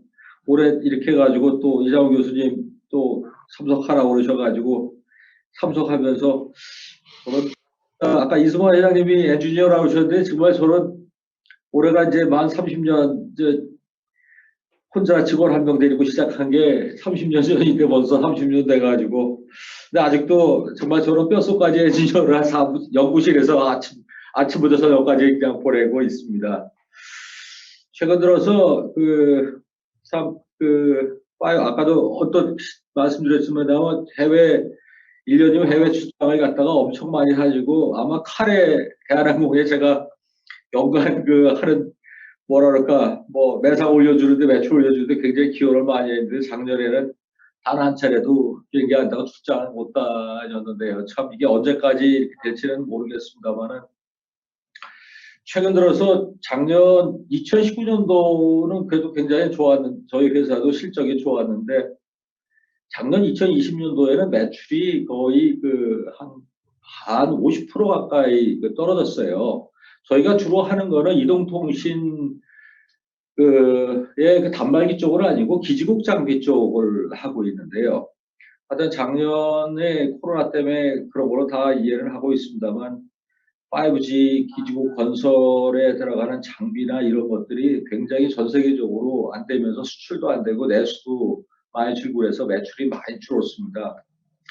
그런데도 불구하고 작년 그렇게 매출이 줄고 또 매출 줄면 당연히 이익도 줄고 하는 거니까 회사 주가가 많이 빠져야 정상인데 아까 이 교수님 말씀대로 주가가 전혀 2019년도에 비해서 빠지질 않았어요. 그래서 많은 분들이 어쨌든 5G라는 게 결론적으로 이수만 회장님 말씀 컨텐츠 이런 거를 앞으로 더 활성화되고 많이 하려면 5G 네트워크라는 게 반드시 기본으로 깔려야 되는 거니까 이게 엄청나게 많이 계속 될 거다. 그래서 5G 산업이 거기에 속해 있는 저희 KMW 같은 경우에는 굉장히 좋게 평가를 해 주시는 게 맞는데 또 그다음에 지금 뭐 여러 군데에서 콘텐츠 부분은 많이 말씀들 주고 계시는데 사실상 저는 작년인가 언제 제가 그 5G 하던 그때도 매경제 무슨 뭐 행사가 있어서 한번 갔다가 5G가 대한민국의 중요한 먹거리 산업이고 앞으로도 계속 육성해야 될 산업의 중요한 꼭지다 이런 얘기를 했는데 저는 그 부분에 대해서 근본적으로 동의하지만 지금 굉장히 5G 쪽에 지금 업을 하고 있지만 굉장히 걱정스러운 거가 이 5G 산업이 결국은 되기 위해서 첫 번째 콘텐츠든 이런 것들이 바뀌는 게 과거에 우리가 그 경험해보지 못했던 새로운 콘텐츠들이고 이게 우리 삶의 굉장한 패러다임을 바꿔주게 될 텐데 우리나라 같은 경우에 보면은 뭔가 패러다임이 바뀌려고 그러면은 이게 이거 정부 규제부터 시작해가지고 뭐 이장우 교수님 예전에 기억나시지만 인증 하나 내는 것도 너무 힘든 국가 중에 하나가 대표가 대한민국이에요. 거기에 반해서 중국이나 일본이나 다른 나라 같은 경우에 그 패러다임이 바뀌어지는 거를 좀 유연하게 받아들이는 반면 대한민국은 기존에 본인들이 그 갖고 있던 기득권을 내놓으려고 하지 않는 세력이 너무 많다 보니까 새로운 패러다임으로 가는데 너무들 힘들어해요. 그래서 이 부분에 대한 극복을 어떻게 하느냐가 정말 그 콘텐츠가 엄청나게 많이 나오더라도 자연스럽게 받아들이고 할 텐데 이 부분이 첫 번째가 그래서 난 저는 잘못하다가는 대한민국 5G라는 이런 산업이 오는 게 뭐 대한민국의 앞으로 먹거리의 희망이 아니고 잘못하다가 대한민국 우리나라의 큰 경제의 재앙이 될 수도 있지 않느냐. 상대적으로 우리가 중국이나 뭐 일본이나 외국한테 밀리면은 상당히 문제다라는 생각을 굉장히 많이 하고 있고요. 네트워크를 깐다고 되는 게 아니고 이 회장님도 아까 말씀하시고 그랬지만 문화까지 해서 어떤 콘텐츠가 굉장히 많이 올라와야 되는데 이게 중심이 돼야 되는데 저 굉장히 걱정이 많이 되고 있고요. 최근 들어서 이제 또 저희가 네트워크 쪽에 그 인프라를 쪽에 업을 하고 있습니다만은 아마도 지금 5G 네트워크를 이제 깐 지가 만 1년이 대한민국도 됐습니다. 아마 여기 계신 모든 분들이 과연 5G가 뭐 스마트폰 우리가 뭐 5G 폰 사가지고 저도 한 200 몇십만 원 주고 샀습니다만 피부에 와닿지 않아요. LTE 때하고 뭐가 틀린지 모르겠어요. 결론적으로 뭐냐면은 5G 쪽에 우리나라만이 아니라 전세가 다 미국도 그렇고 다 똑같습니다만 많은 5G의 서비스가 개시가 되고 많이 깔았다 뭐 얼마 했다고 하는데 이게 좀 기술적으로 들어갑니다만은 이 주파수가 5G의 그 대용량이 필요한 그 데이터를 고속으로 하기 위해서는 이게 하다 보니까 주파수 대역이 자꾸 높아지고 있어서 최근에는 뭐 우리나라도 전 세계가 3.5기가라는 주파수 대역을 쓰게 되는데 문제는 이 3.5기가가 이 높은 주파수 쓰게 되면 주파수가 멀리 못 가요. 전파가 멀리 못 갑니다. 그러다 보니까 커버리지가 안 나오는 거야. 그러면 커버리지가 많이 안 나오면 기지국수를 그러면 그에 맞게끔 뭐 몇 배가 되든 많이 깔아야 되는데 지금 우리나라 통신사업자, 우리나라도 그렇고 해외도 그렇고 통신사업자들이 이 기지국을 많이 깐다, 장비를 많이 까 기지국수가 많이 난다라는 거는 이 투자비가 엄청나게 많이 들어가는 거예요. 그러다 보니까 아직 컨텐츠가 충분히 올라오지 않은 상태에서 미리 인프라만 투자를 많이 해놨다고 그래가지고 몇 년간 뭐 투자만 많이 하고 손가락 빨 수도 없고 그러다 보니까 눈치만 보고 있는 게 현실이고 우리나라도 솔직히 통신사업자들이 그런 상황입니다. 그러다 보니까 이제 5G 이런 콘텐츠고 이런 것들이 과연 지금 우리가 꿈꾸고 있는 생각하고 있는 물론 포스트 코로나 그러지만 뭐 코로나 아니더라도 그 세대 그런 시대가 오긴 할 텐데 관건은 코로나가 좀 더 그런 시대를 좀 악셀레이션 시켰다 그럴까 좀 빠르게 민 거는 사실이겠습니다만은 관건은 이런 거를 모든 해결하기 위해서는 그 네트워크라고 하는 것이 커버리지가 충분히 우리가 실감할 수 있을 만큼 그 많이 확장돼가지고 커버리지 불편함이 없을 정도로 빨리 깔려야 되고 서비스가 개시가 돼야 되는데 아직 그거 하려면은 아직도 시간이 좀 더 많이 걸릴 것이다. 그러다 보니까 흔히 말해서 컨텐츠와 네트워크를 저런 표현을 닭이 먼저냐 알이 먼저냐 그런 얘기하는데 네트워크가 깔려야 되는데 네트워크 입장에서 컨텐츠가 충분히 되지 상황에서 뭐 요번에도 전 세계적으로 자율주행 같은 것도 5G 기술을 베이스로 해서 하겠다라고 했어요. 근데 관건은 그거 한 번 하면 앞으로 5년, 10년만 완성되려고 하면 되는데 그걸 미리서 네트워크를 다 깐다 그러면 대단히 어려운 문제예요. 저기 비즈니스라는 통신 사업자들이 미리 돈 투자해 놓고 난 다음에 그걸 갖다 언제 회수할지 모르는 거에 마냥 기다릴 수도 없는 거고. 이게 딜레마거든요. 이거 우리나라뿐만이 아니고 미국도 마찬가지고 그러다 보니까 미국도 정부가 강력하게 그 네트워크 구축하는 거에 또 하는데 우리나라 같은 경우는 아직 정부적 지원은 있는 게 아니고 단순히 요번에 과거에 쓰고 있었던 주파수를 갖다가 재할당하면서 좀 더 그거 안 돼 주파수 할당 비용을 다시 하는 거에 대해서 좀 5G를 많이 기지국을 건설하는데 약속하면 좀 싸게 해줄게 정도 유인책이지 특별한 거는 없는 것 같아요. 저런 생각에 이러한 모든 얘기가 되려고 그러면은 좀 정치적이라고 그럴까 여기까지도 그렇고 범정부적으로도 이거를 미리서 좀 네트워크부터 깔고 그다음에 아까 규제라든가 인증이라든가 이런 부분을 예, 잘 할 수 있는 거를 해주는 게 대단히 중요하지 않을까 알겠습니다. 예. 예, 예, 감사합니다. 예. 네, 네, 네. 컨텐츠도 인프라가 있어야지 되는데 이런 인프라나 전반적인 발전에 정부 정책 제도 중요하죠. 그걸 지적을 해주셨고, 자 우리 세 번째 좀 기다리셨는데 이건 한국국제교류재단 이사장님 모시고 디지털 문화 컨텐츠의 발전과 국가 브랜드 제고로 좀 우리 공공외교에 대해서 또 K-팝이 외교에 많이 또 기여를 하고 있다고 생각이 되는데 이 체계적인 정책을 이끌고 계시는 정책 실천을 이끌고 계시는 우리 이근 이사장님 모시겠습니다. 네, 안녕하세요. 국제교류재단의 이근입니다. 이렇게 평소에 제가 감히 뵐 수 없는 분들을 이렇게 한자리에서 뵙고 좋은 말씀 들을 수 있게 해주신 우리 이정호 교수님께 감사드리고요. 저희 국제교류재단도 이 회의에 함께할 수 있게 된 것을 대단한 영광으로 생각합니다. 제가 오늘 발표하려고 하는 내용은 여기 제목에 방금 이정호 교수님께서 말씀하신 그 제목하고 조금 다르게 포스트 코로나 시대의 국가 브랜딩이라는 제목으로 뭐 거의 내용 비슷한 내용입니다만 그렇게 좀 바꿨습니다. 저희 국제교류재단은 처음에 제가 아까 말씀을 잠깐 드렸습니다만은 어떤 일을 하는 데냐 하면 공공외교라는 걸 하는 데인데요. 저희 공공외교라는 것이 한국이라는 국가 브랜드, 국가 이미지를 해외에 수출하는 그런 역할을 하고 있고요. 또 그것을 잘 수출하기 위해서 해외에 각계, 뭐 학계, 정계, 뭐 경제계, 기술 문화계의 이 네트워크를 많이 확보해서 잘 유지하고 또 발전시켜 나가는 그런 역할을 하고 있는 기관이라고 할 수 있겠습니다. 오늘 제가 말씀드리려고 하는 내용은 그래서 방금 말씀드린 국가 브랜드, 우리가 수출하고자 하는 국가 브랜드를 포스트 코로나 시대에 어떻게 하는 것이 좋은가라는 주제로 제가 말씀드리고요.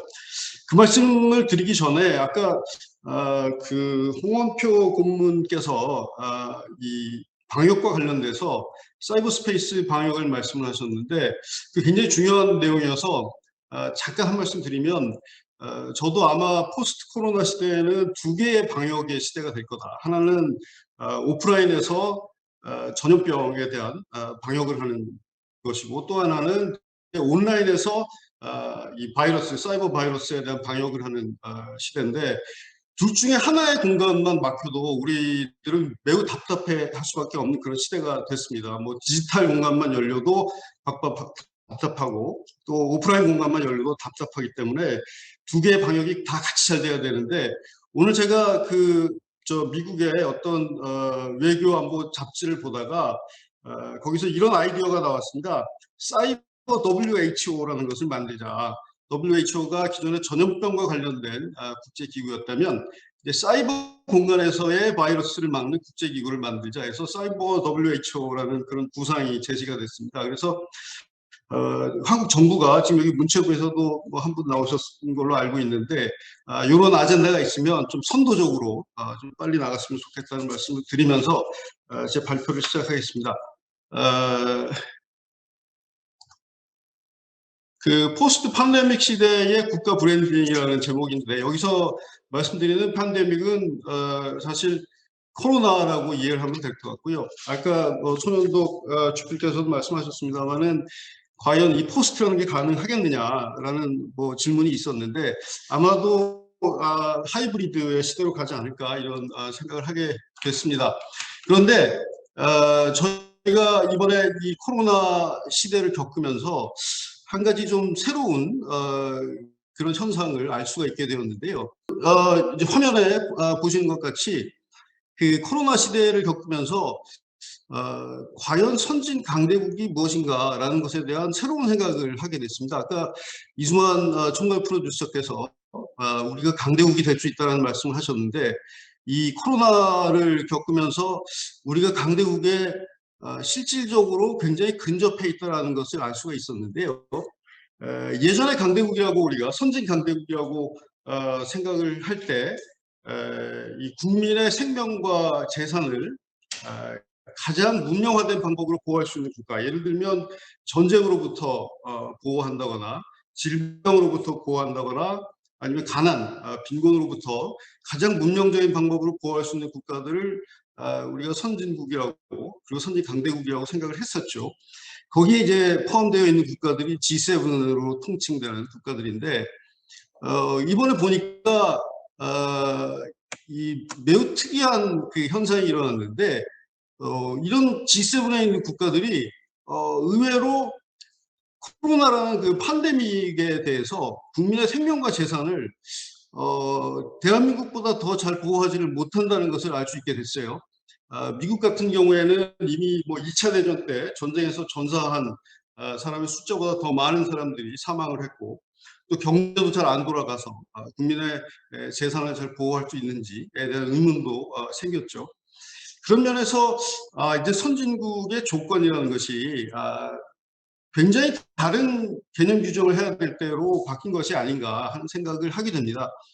G7에 있는 미국뿐만 아니라 이태리, 프랑스, 독일, 영국 이런 국가들이 다 지금 이런 문제로 헤매고 있는데 한국의 경우에는 이 팬데믹으로부터 국민의 생명과 재산을 상당히 잘 보호해주는 그런 국가가 됐고 뿐만 아니라 기존의 선진 강대국의 기준이라고 할 수 있는 군사력, 그다음에 산업 기술력 면에 있어서도 한국이 이 G7에 있는 국가들에 전혀 떨어지지 않는 그런 국가라는 것을 알 수가 있게 됐습니다. 물론 이제 저희가 우리 정치하는 거나 그다음에 관료들이 행정하는 거나 이런 것들을 보면 아직도 굉장히 불만스러운 것도 많고 우리 생각대로 잘 안 되는 것들이 많아서 문제 제기를 많이 하고 있습니다만은 저희가 다른 나라들하고 비교를 해서 좀 비교의 관점에서 보게 되면 상당히 그래도 괜찮은 나라라는 것을 알 수가 있는데 선진국을 예전에 강조할 때 군사력, 산업기술력, 민주주의 이런 것들에 집중을 했다면 이번에 드러난 것은 이 공적 부문의 경쟁력입니다.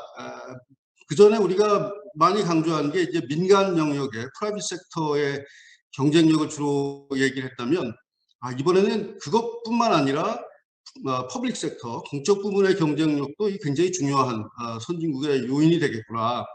제가 해외에 나가서 회의를 하면 브라질 같은 국가나 이런 데서 사람들이 찾아와서 대한민국은 어떻게 이 공적 부문이 경쟁력이 있나, 부정부패로 돈이 다 새나가지도 않고 공사를 하면 잘못 공사해서 다 무너지기도 하고 사고가 나고 그러는데 대한민국은 참 이 퍼블릭 섹터가 커럽션도 별로 없고 효율적이고 잘 돌아가는데 그 비결이 뭐냐 하고 물어오는 그런 국가들이 꽤 많습니다.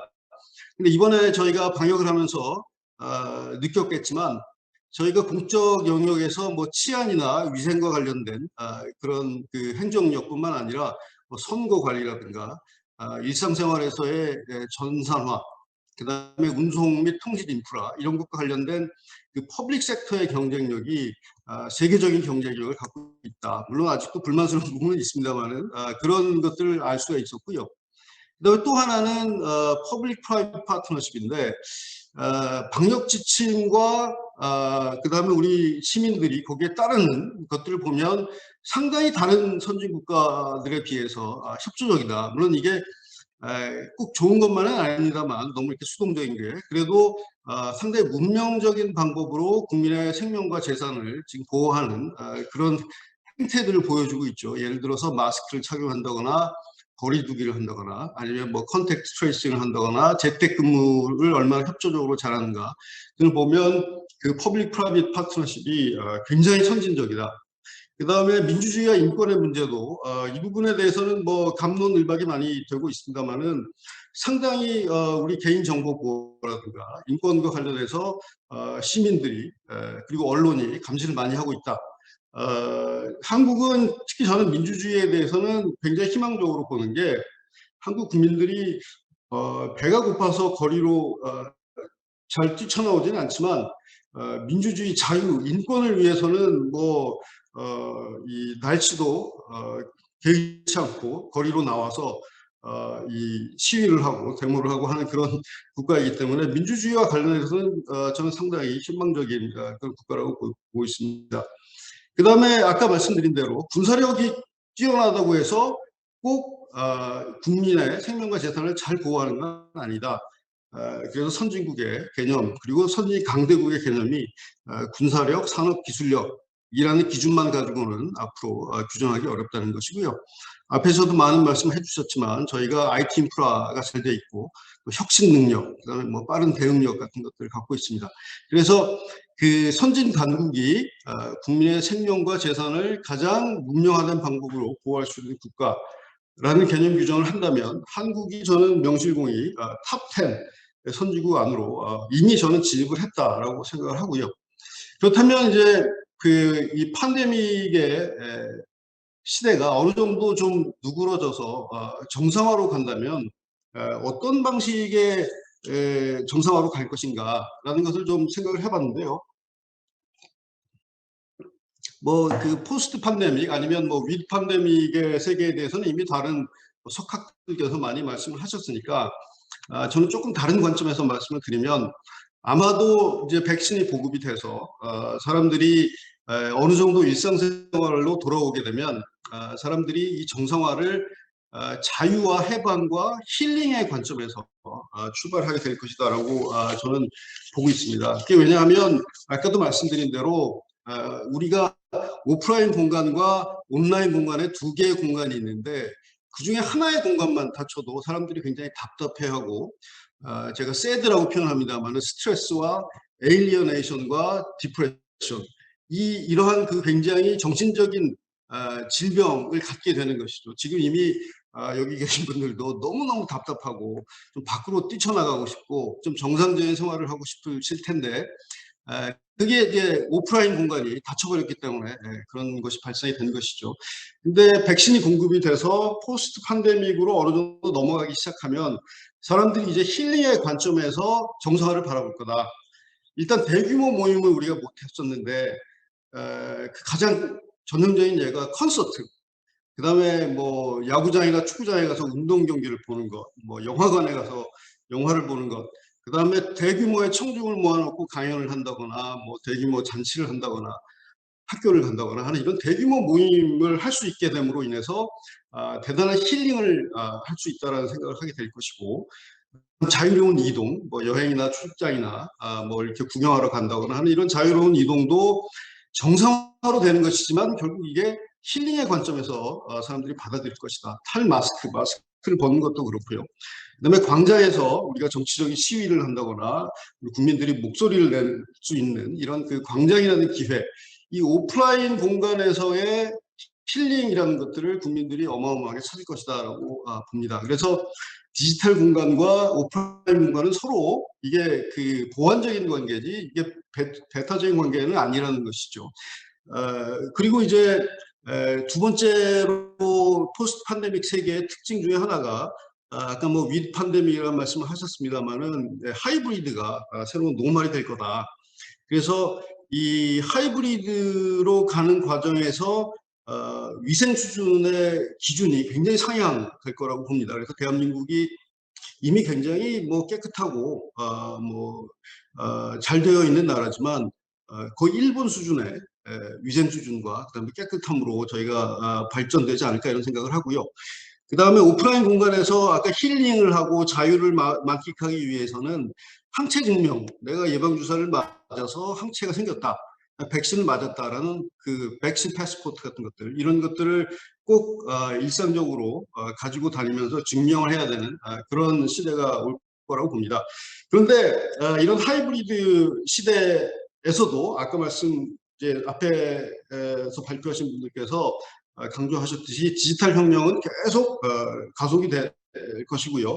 그럼에도 불구하고 한국은 이제 공공 인프라하고 접근성이 워낙 좋기 때문에 다른 나라 같이 재택근무나 뭐 사이버 스페이스를 활용한 업무 같은 것들은 다른 나라만큼 그렇게 유행하지 않을 것이라고 좀 보여집니다. 제가 받은 느낌은. 그래서 디지털 공간과 오프라인 공간이 서로 굉장히 활발하게 같이 공존하는 그런 시대가 될 것이라고 봅니다. 그렇다면 이제 포스트 팬데믹 시대에 대한민국이라는 국가를 어떻게 브랜딩을 해야 되느냐 하는 문제인데요. 아까 이제 앞에서 말씀하신 분들의 내용을 어떤 국가라는 그릇에 담느냐 하는 이런 그 내용이 되겠습니다. 이러한 그릇에 담아서 해외에 우리가 수출을 하고 송출을 하면 해외에 있는 사람들이 대한민국이라는 것을 대한민국이라는 이름을 들었을 때 딱 이런 이미지가 떠오르는 것이죠. 그래서 첫 번째는 제가 아까 말씀드린 대로 선진 강대국의 개념 규정이 바뀌고 있기 때문에 한국을 명실공히 선진 강대국의 그룹 안으로 집어넣자. 이미 이제 G7에 저희가 초대를 받았다고 돼 있고, 또 민주주의 10개국 G10에도 초대를 받을 것으로 예상이 되는데, 이 기회에 이런 G7이나 D10이나 아니면 뭐 좀 다른 새로운 뭐 C7, 크리에이티브 7 같은 그런 선진국 모임을 우리가 만들어서 그 안에서 선진 강대국이라는 위상을 딱 이렇게 자리를 잡는 것이 굉장히 필요하다. 근데 왜 이런 그 선진국으로서의 인정을 받는 것이 중요하냐 하면, 저희가 세계 경영을 이런 선진국 국가들이 하는데 여기서 한국의 목소리가 아주 당연하게 디폴트 목소리가 될 수 있도록 그런 위치로 진입하는 것이 필요하다는 것이죠. 그래서 첫 번째 국가 브랜딩은 선진 강국, 선진 강대국이라는 국가 브랜딩을 해야 되고, 아마도 이수만 총괄 프로듀서께서 말씀하신 이 문화 강국이라는 것이 여기에 굉장히 커다란 도움이 되리라고 생각을 합니다. 두 번째는 테크네이션이라는 국가 브랜딩이 필요한데요. 지금은 미래를 테크놀로지가 선도하는 그런 시대가 됐습니다. 그 전에는 뭐 군사력이 선도하는 시대도 있었고, 뭐 비즈니스 중에서도 뭐 산업과 관련된 기존의 비즈니스 산업에서 국가나 미래를 선도하는 시대가 있었습니다만은, 지금은 소위 말하는 디지털 테크놀로지, 뭐 바이오 테크놀로지 같은 이제 테크놀로지가 선도하는 시대가 돼서 한국의 국가 브랜딩은 테크네이션이라고 브랜딩을 할 필요가 있다라고 생각이 드는데요. 여기 제가 보면은 A, B, C, D, E, F, G라는 이 영어의 첫 알파벳을 따서 에그리 테크놀로지, 그러니까 농업과 관련된 부분의 기술, 바이오 테크놀로지, 컬처 테크놀로지는 이수만 총괄 프로듀서께서 항상 말씀하시는 그런 내용이고요. 데이터 테크놀로지는 AI하고 관계된 그런 것이겠죠. 그다음에 에듀케이션, 핀테크, 그린테크 이런 것들의 모든 분야에 있어서 한국이 선도하고, 또 선도할 뿐만 아니라 일상화시키는, 생활에서 이런 것들을 국민들이 실제로 사용하는 그런 국가로서 우리가 이제 그 국가 브랜딩을 해야 되지 않을까 하는 생각을 하게 됩니다. 그 다음 이제 세 번째 국가 브랜딩에서 힐링이라는 개념을 제가 아까 말씀을 드렸는데요. 대한민국이 이 힐링과 관련해서 굉장히 유리한 그런 조건을 갖게 됐다. 한국에 오면 이런 면에서 사람들이 자유를 만끽하고 해방감을 느끼고 뭔가 힐링을 할 수 있다라는 그런 이 생각을 갖게 만드는 것이 굉장히 중요한데요. 한국에 오면 컬처럴 힐링, 그다음에 스피리추얼 힐링, 그다음에 폴리티컬 힐링이 된다. 다른 G7의 선진 국가들보다 훨씬 자유롭고 재미있고 편리하고 편안하고 안전하고 익사이팅한 그런 국가이기 때문에 좀 외향적인 성격을 갖고 있는 사람들은 K-팝이라든가 K-시네마, K-드라마, K-퀴즈, K-스포츠 같은 것들을 통해서 힐링을 할 수가 있고, 한국에 와서 좀 내향적인 사람들은 뭐 K-젠, 뭐 K 이 산림욕, 그다음에 뭐 서예, 뭐 궁궐, 이 파크 같은 데 가서 힐링을 할 수도 있고, 그다음에 이 정치적인 부분에 있어서는 한국의 이 K-아고라라는 개념으로 뭔가 자신의 목소리를 발산하고 이 표현할 수 있는 이런 그 힐링의 네이션이 될 수 있다라는 생각을 합니다. 이 K가 자꾸 붙어서 저도 좀 식상하긴 합니다만 그래도 좀 이해하는 데 도움이 될 것 같아서 이 옆에다 K라는 이 알파벳을 붙였는데요. 그래서 포스트 코로나 시대의 한국의 국가 브랜딩은 선진 강국, 그다음에 테크네이션, 그다음에 글로벌 힐링 센터라는 이런 이 포장을 하면 좀 좋은 여러 가지 기회들이 오지 않을까 생각을 하고요. 그래서 이것과 관련해서 우리 코리아 파운데이션은 어떤 공공외교를 하고 어떤 국가 브랜딩을 할 것인가에 문제가 있습니다. 저희는 아까 말씀드린 대로 국제적인 네트워크를 구축하는 기관이기 때문에 앞으로는 이제 선진 강대국 간의 협력, 협업 네트워크를 구축하고 지원을 할 생각이고요. 관련해서 G7이라든가 D10이라든가 아니면 D10 안에 우리 크리에이티브 세븐이라는 그룹을 따로 만들어서 뭐 C7이라는 그런 그룹들을 가지고 여기서 국제적인 네트워크를 만들어서 필요하신 분들께 이 네트워크를 제공하는 것이죠. 그러니까 뭐 기술 과학 분야의 분들이 필요하면 그분들에게 필요한 네트워크를 저희가 드리고, 문화도 마찬가지고 뭐 외교 안보라든가 뭐 경제계에서도 뭐 네트워크가 필요하면 저희가 만들어서 제공하는 그런 역할을 할 것입니다. 그 다음에 이제 앞으로는 테크놀로지 이노베이션이 중요하기 때문에 테크놀로지 이노베이션의 인적 네트워크 및 네트워크 구축 및 지원을 할 생각이고요. 그 다음에 이제 새로운 저희만의 아젠다가 필요한데, 아까 제가 말씀드린 대로 앞으로의 시대는 뭐 실업, 격차 뭐 이런 것들 때문에 이 스트레스와 에일리어네이션, 그 다음에 디프레션 같은 그 새드라는 소위 이제 그 세 개의 철자를 합치면 새드가 되는데, 이런 그 정신적인 질병 같은 것들이 매우 중요한 국가적인 문제 그리고 글로벌한 문제가 될 거라고 봅니다.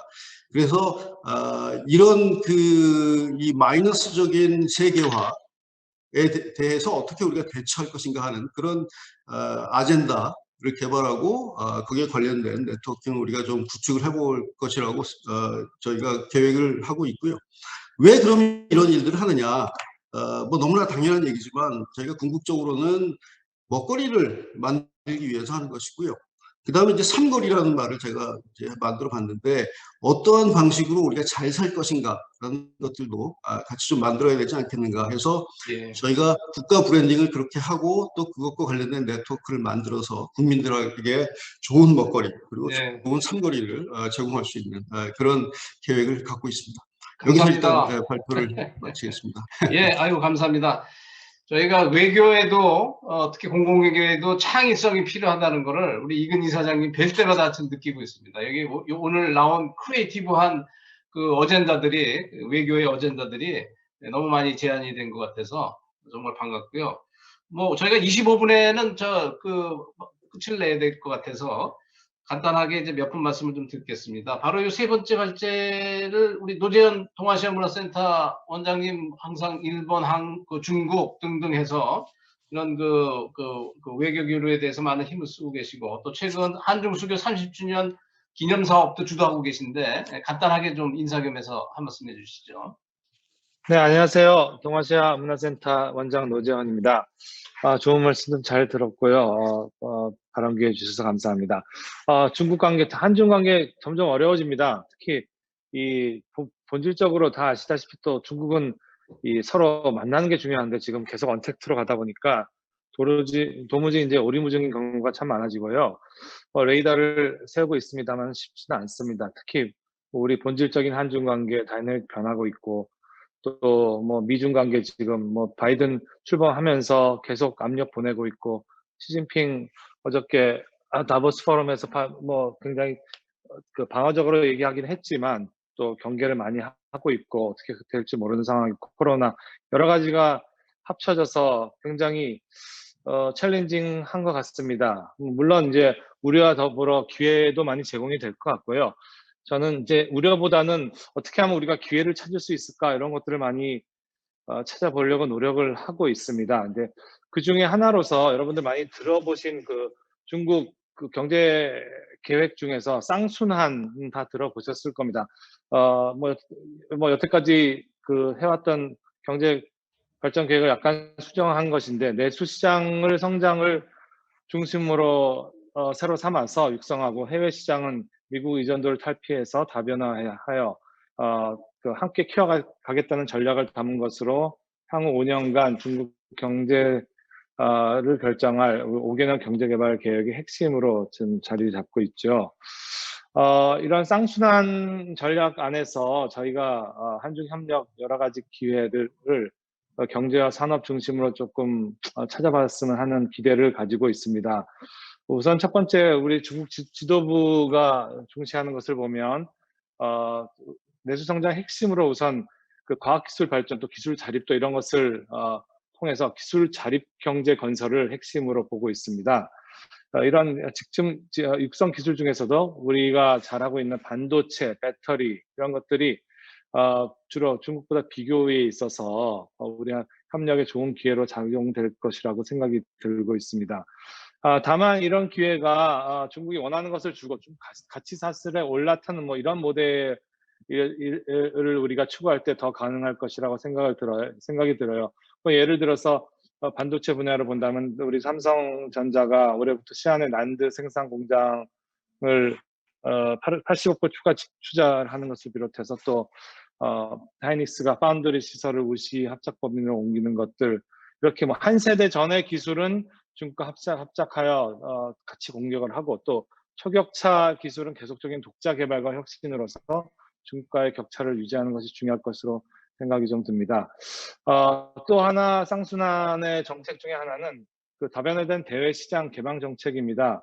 뭐 기존 개방 정책이 수출 및 해외 투자 확대 뭐 이런 것으로 진행됐다면 쌍순환 하에서는 그간 미흡했던 금융시장 개방이라든지 또 외국인 투자 제도에 대한 개선 등을 통해서 투자 유입을 위한 개방이 핵심이 될 것 같습니다.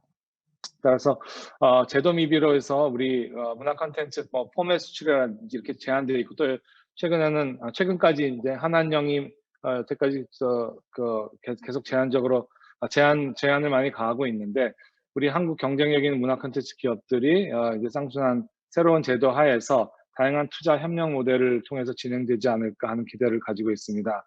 또 정책적인 협력도 좀 넓어질 것 같은데요. 뭐 11월에 아시다시피 이제 RCEP에 저희도 사인을 해서 그 참여국가로 참여를 하게 되었고 또 1대1로 뭐 많이 스케일 다운 되고는 있습니다만 우리 신남방, 신북방 정책화 연계를 할 것이라고 생각이 되고 있고 또 중국도 신인프라스트럭처 건설 뭐 이런 것을 우리 한국 정부 뉴딜 디지털 뉴딜, 그린 뉴딜, 뭐 한국판 뉴딜로 같이 상통할 수 있다는 점에서 또 정책적인 협력도 강화할 수 있을 것으로 전망이 됩니다. 사실 참 좀 약간 의외의 사건이 하나 있었어요. 작년 말에 왕이 외교부장이 방한한 건 다 아시겠는데 강경화 그때 저희 외교장관과 10가지 합의를 했는데 대한민국 언론에는 보도가 안 됐는데 중국에서는 외교부 공식으로 보도가 됐습니다. 굉장히 전방위적이고 또 어그레시브한 합의 사항이었는데 뭐 코로나 방역 협력을 비롯해서 한중관계 미래위원회 설립해서 수교 30주년 내년인데 그 30년 성사진을 같이 마련한다. 외교 안보 협력 강화, 또 금년 내년 한중 문화 교류회로 지정하고 또 평창 베이징 동계올림픽 또 평창 청소년 동계올림픽 협조하고 또 한중 FTA의 2단계 합의 조속히 달성하며 또 RCEP을 통해서 서로 개방형 경제 건설을 도모한다. 이런 굉장히 광범위한 10가지 의미 있는 합의를 하였습니다. 그래서 지금 제가 보기에는 중국도 한중 관계를 개선해서 본인들의 어떻게 보면 고립되어 있는 이런 국제적인 지위에서 좀 탈피하고자 하는 여러 가지 생각을 하고 있는 것으로 알고 있어서 이런 기회를 우리가 적극적으로 능동적으로 활용을 한다면 특히 뭐 내년에 중국 경제 성장 8% 넘어간다는 이런 전망들이 나오기 있기 때문에 우리도 같이 동반 성장을 할 수 있는 좋은 기회라고 생각이 됩니다. 예. 그 정도로 말씀을 드리겠습니다. 시간이 없어서.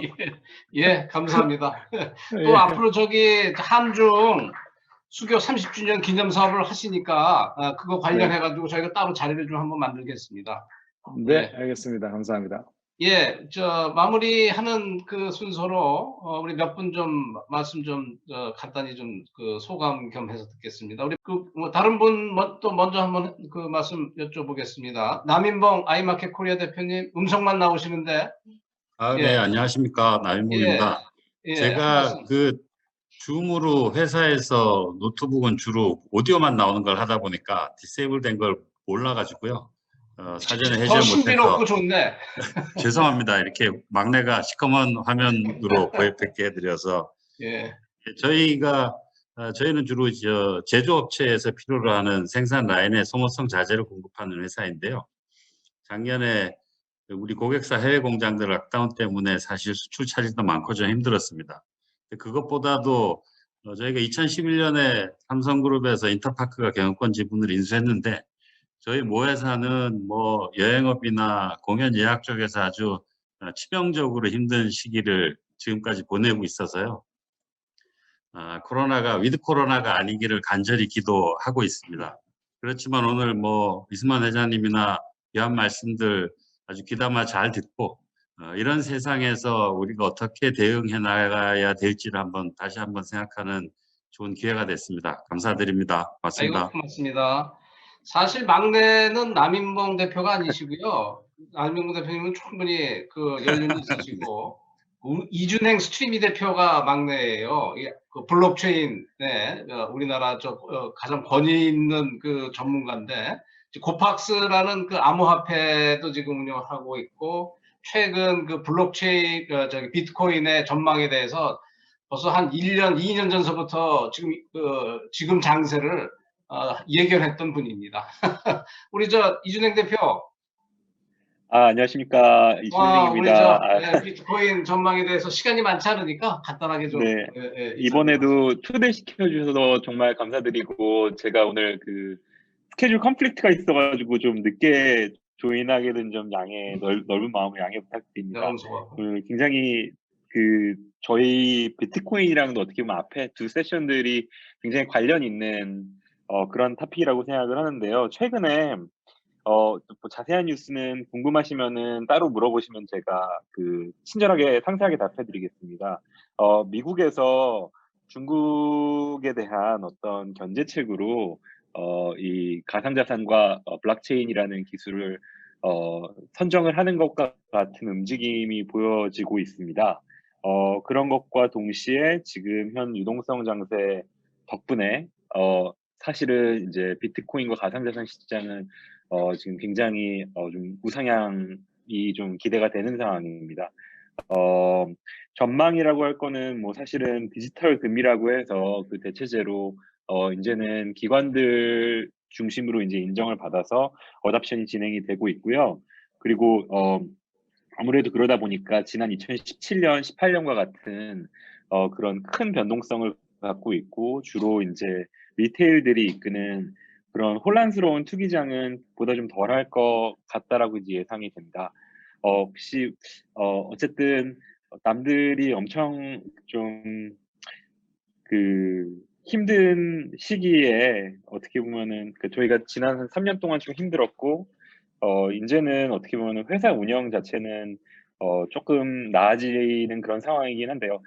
근데 또 이제 저희 주변에 워낙 힘들다 보니까 지금 있는 상황에서 제가 갖고 있는 스킬셋들을 갖고 역량을 갖고 어떤 식으로 이제 우리나라나 이런 커뮤니티에 좀 공헌을 할 수 있을지 고민해보고 혹시라도 뭐 제안이라든지 궁금하신 부분들이 있으면 언제든지 제게 알려주십시오. 예, 감사합니다.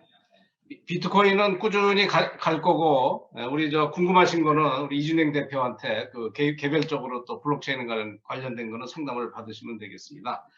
예, 우리 박영주 대표 들어오셨는데 간단하게 한 말씀 해주시죠. 예, 유니버럴 박영주입니다. 제가 화장실 갔다 오느라고 잠깐 자리 비웠습니다. 저희 회사는 뭐 다들 아시는 분은 아시겠지만 알로에를 비롯해서 온갖 천연물을 직접 농사를 짓고 연구 개발을 하고 또 제품 생산을 해서 판매까지 하는 수직 계열화를 이루고 있는 회사입니다. 그러다 보니까 이런 코로나 상황에서 팬데믹 상황에서 어떤 부분은 굉장히 긍정적으로 지금 활성화되고 있고 또 어떤 부분은 상당히 어려움을 겪고 있는 거죠. 저희가 뭐 한 44년 정도 된 오래된 회사다 보니까 전통적인 유통을 갖다가 계속 가지고 있었는데 그런 부분은 역시 이런 팬데믹 상황에서 굉장히 어렵습니다. 그래서 그런 부분이 뭐 갑작스럽게 워낙에 닥친 일이라서 그것을 갖다가 적극적으로 대응하는 데는 좀 1년 동안 굉장히 혼란이 있었는데 새해에는 이제 그런 부분에 대해서 틀이 좀 잡혀서 나아지고 있고요. 오히려 이제 저는 오늘 굉장히 좋은 말씀들 많이 들었습니다만은 제가 그 뭐 테크놀로지라든가 컬처에 대해서는 제가 뭐 워낙 제가 지식이 짧아서 드릴 말씀은 없고 회사를 경영하다 보니까 느끼는 게 이번에 뭐 팬데믹 때 그 이 재택근무라든가 뭐 리모트 워크 뭐 이런 것들이 진행이 되면서 좀 새로운 깨달음이 있었던 것 같습니다. 저희가 출근해서 사무실에 있는 것이 사무실에 그냥 머무는 시간이지 일을 하고 있는 시간은 아니었구나. 이런 부분들이 좀 깨닫게 됐고 뭐 수십 년 동안 우리 모든 기업들이 혁신을 갖다 항상 입에 달고 있었지만 연관 검색어가 피로감 이런 것들 정도로 사람들이 상당히 지겨워하고 잘 안 되는 부분이었는데 오히려 이런 상황이 이런 팬데믹 상황에서 우리가 서로 누구나 깨달은 바가 있었기 때문에 오히려 조직적인 측면에서는 새로운 혁신적인 시도를 갖다가 과감하게 할 수 있는 좋은 계기다 이렇게 저는 긍정적으로 생각을 하고 있습니다. 예, 감사합니다. 예, 네. 우리 저 성공경제 포럼의 회원님들은 전부 이런 새로운 기회를 지금 추구하고 있고 앞서가고 있는 분들이라서 반갑습니다. 저희 마무리를 하면서 간단히 그 김성환 대표님, 김진철 대표님 저기 새해 덕담만 좀 해주세요. 김성환 상대, 김진철 대표님. 네네. 네. 아까 그 얘기를 했는데 지금 모두가 어렵지만은 예상치 못한 어떤 환경에 잘 적응해서 성장하는 기업들도 있어요. 보니까. 그래서 이러한 기업들은 어떤 이제 3, 4년 후에 일어날 어떤 가상의 현실을 예상하고 이에 맞는 어떤 기술 축적을 해갖고 또 이제 그래서 예상 밖의 시장이 창출되고 수요가 이제 폭발을 했는데 이거에 대응할 수 있는 기회를 잘 유용하는 게 참 중요한 것 같아요. 그게 항상 뭐 우리 이장우 교수도 말씀하시고 여러분들 말씀하시지만은 미리미리 준비하고 어떤 기회 또는 위기가 왔을 때 어떤 기회를 잡고 위기에 대응할 수 있는 역량을 키우는 게 굉장히 중요해서 저희들도 그렇게 하기 위해서 열심히 하고 있습니다. 네, 감사합니다. 예, 아이고 결론을 아예 내려주셨습니다. 네, 그래서 지금 말씀하신 거를 결론으로 해서 폐회를 하겠습니다. 우리 세 분의 발제자 또 끝까지 우리 수만 회장님 또 이근희 사장님 끝까지 그냥 그 공부를 해주고 계셔서 보람을 느끼고요. 네. 김준목 이사장님 얘기도 들어야 되지 않을까요? 예, 간단하게 인사 한 말씀 하세요. 제가 이렇게 끝까지 들어온 건 아니라 생전 처음입니다. 아주 유익했습니다. 예, 감사합니다. 이렇게 새로운 형식의 세미나, 저같이 세미나 많이 해본 사람 없잖아요. 근데 정말 이게 새로운 형식이네. 그래서 전부 가지고 계신 거가 다 공유화되니까 유익하기는 재미는 모르겠습니다만 유익한 거는 상당히 시간 대비 유익한 것 같습니다. 이런 세미나를 공동 개최해 주신 매일경제 한국국제교류재단 한국전자기술연구원께 감사드리고요. 올해 2021년 성공경제 포럼 슬라이드에 보시는 것 같은데 설명은 안 드리겠습니다. 앞으로 오늘 경험을 토대로 보다 발전된 모습으로 좀 재미있는 그리고 상황이 되면은 직접 만날 수도 있는 그때가 아마 아까 말씀하신 거로 힐링이 되겠죠. 그냥 세미나가 아니라 힐링 세미나로 한번 컨셉을 한번 만들어 보겠습니다. 그래서 이런 자세한 내용은 우편으로 보내드릴 것이고요. 2021년 모두 크게 도약하시는 한 해가 되시기를 기원하면서 이만 마치겠습니다. 정말 감사드립니다. 쭉 함께 계셔서. 네, 고맙습니다.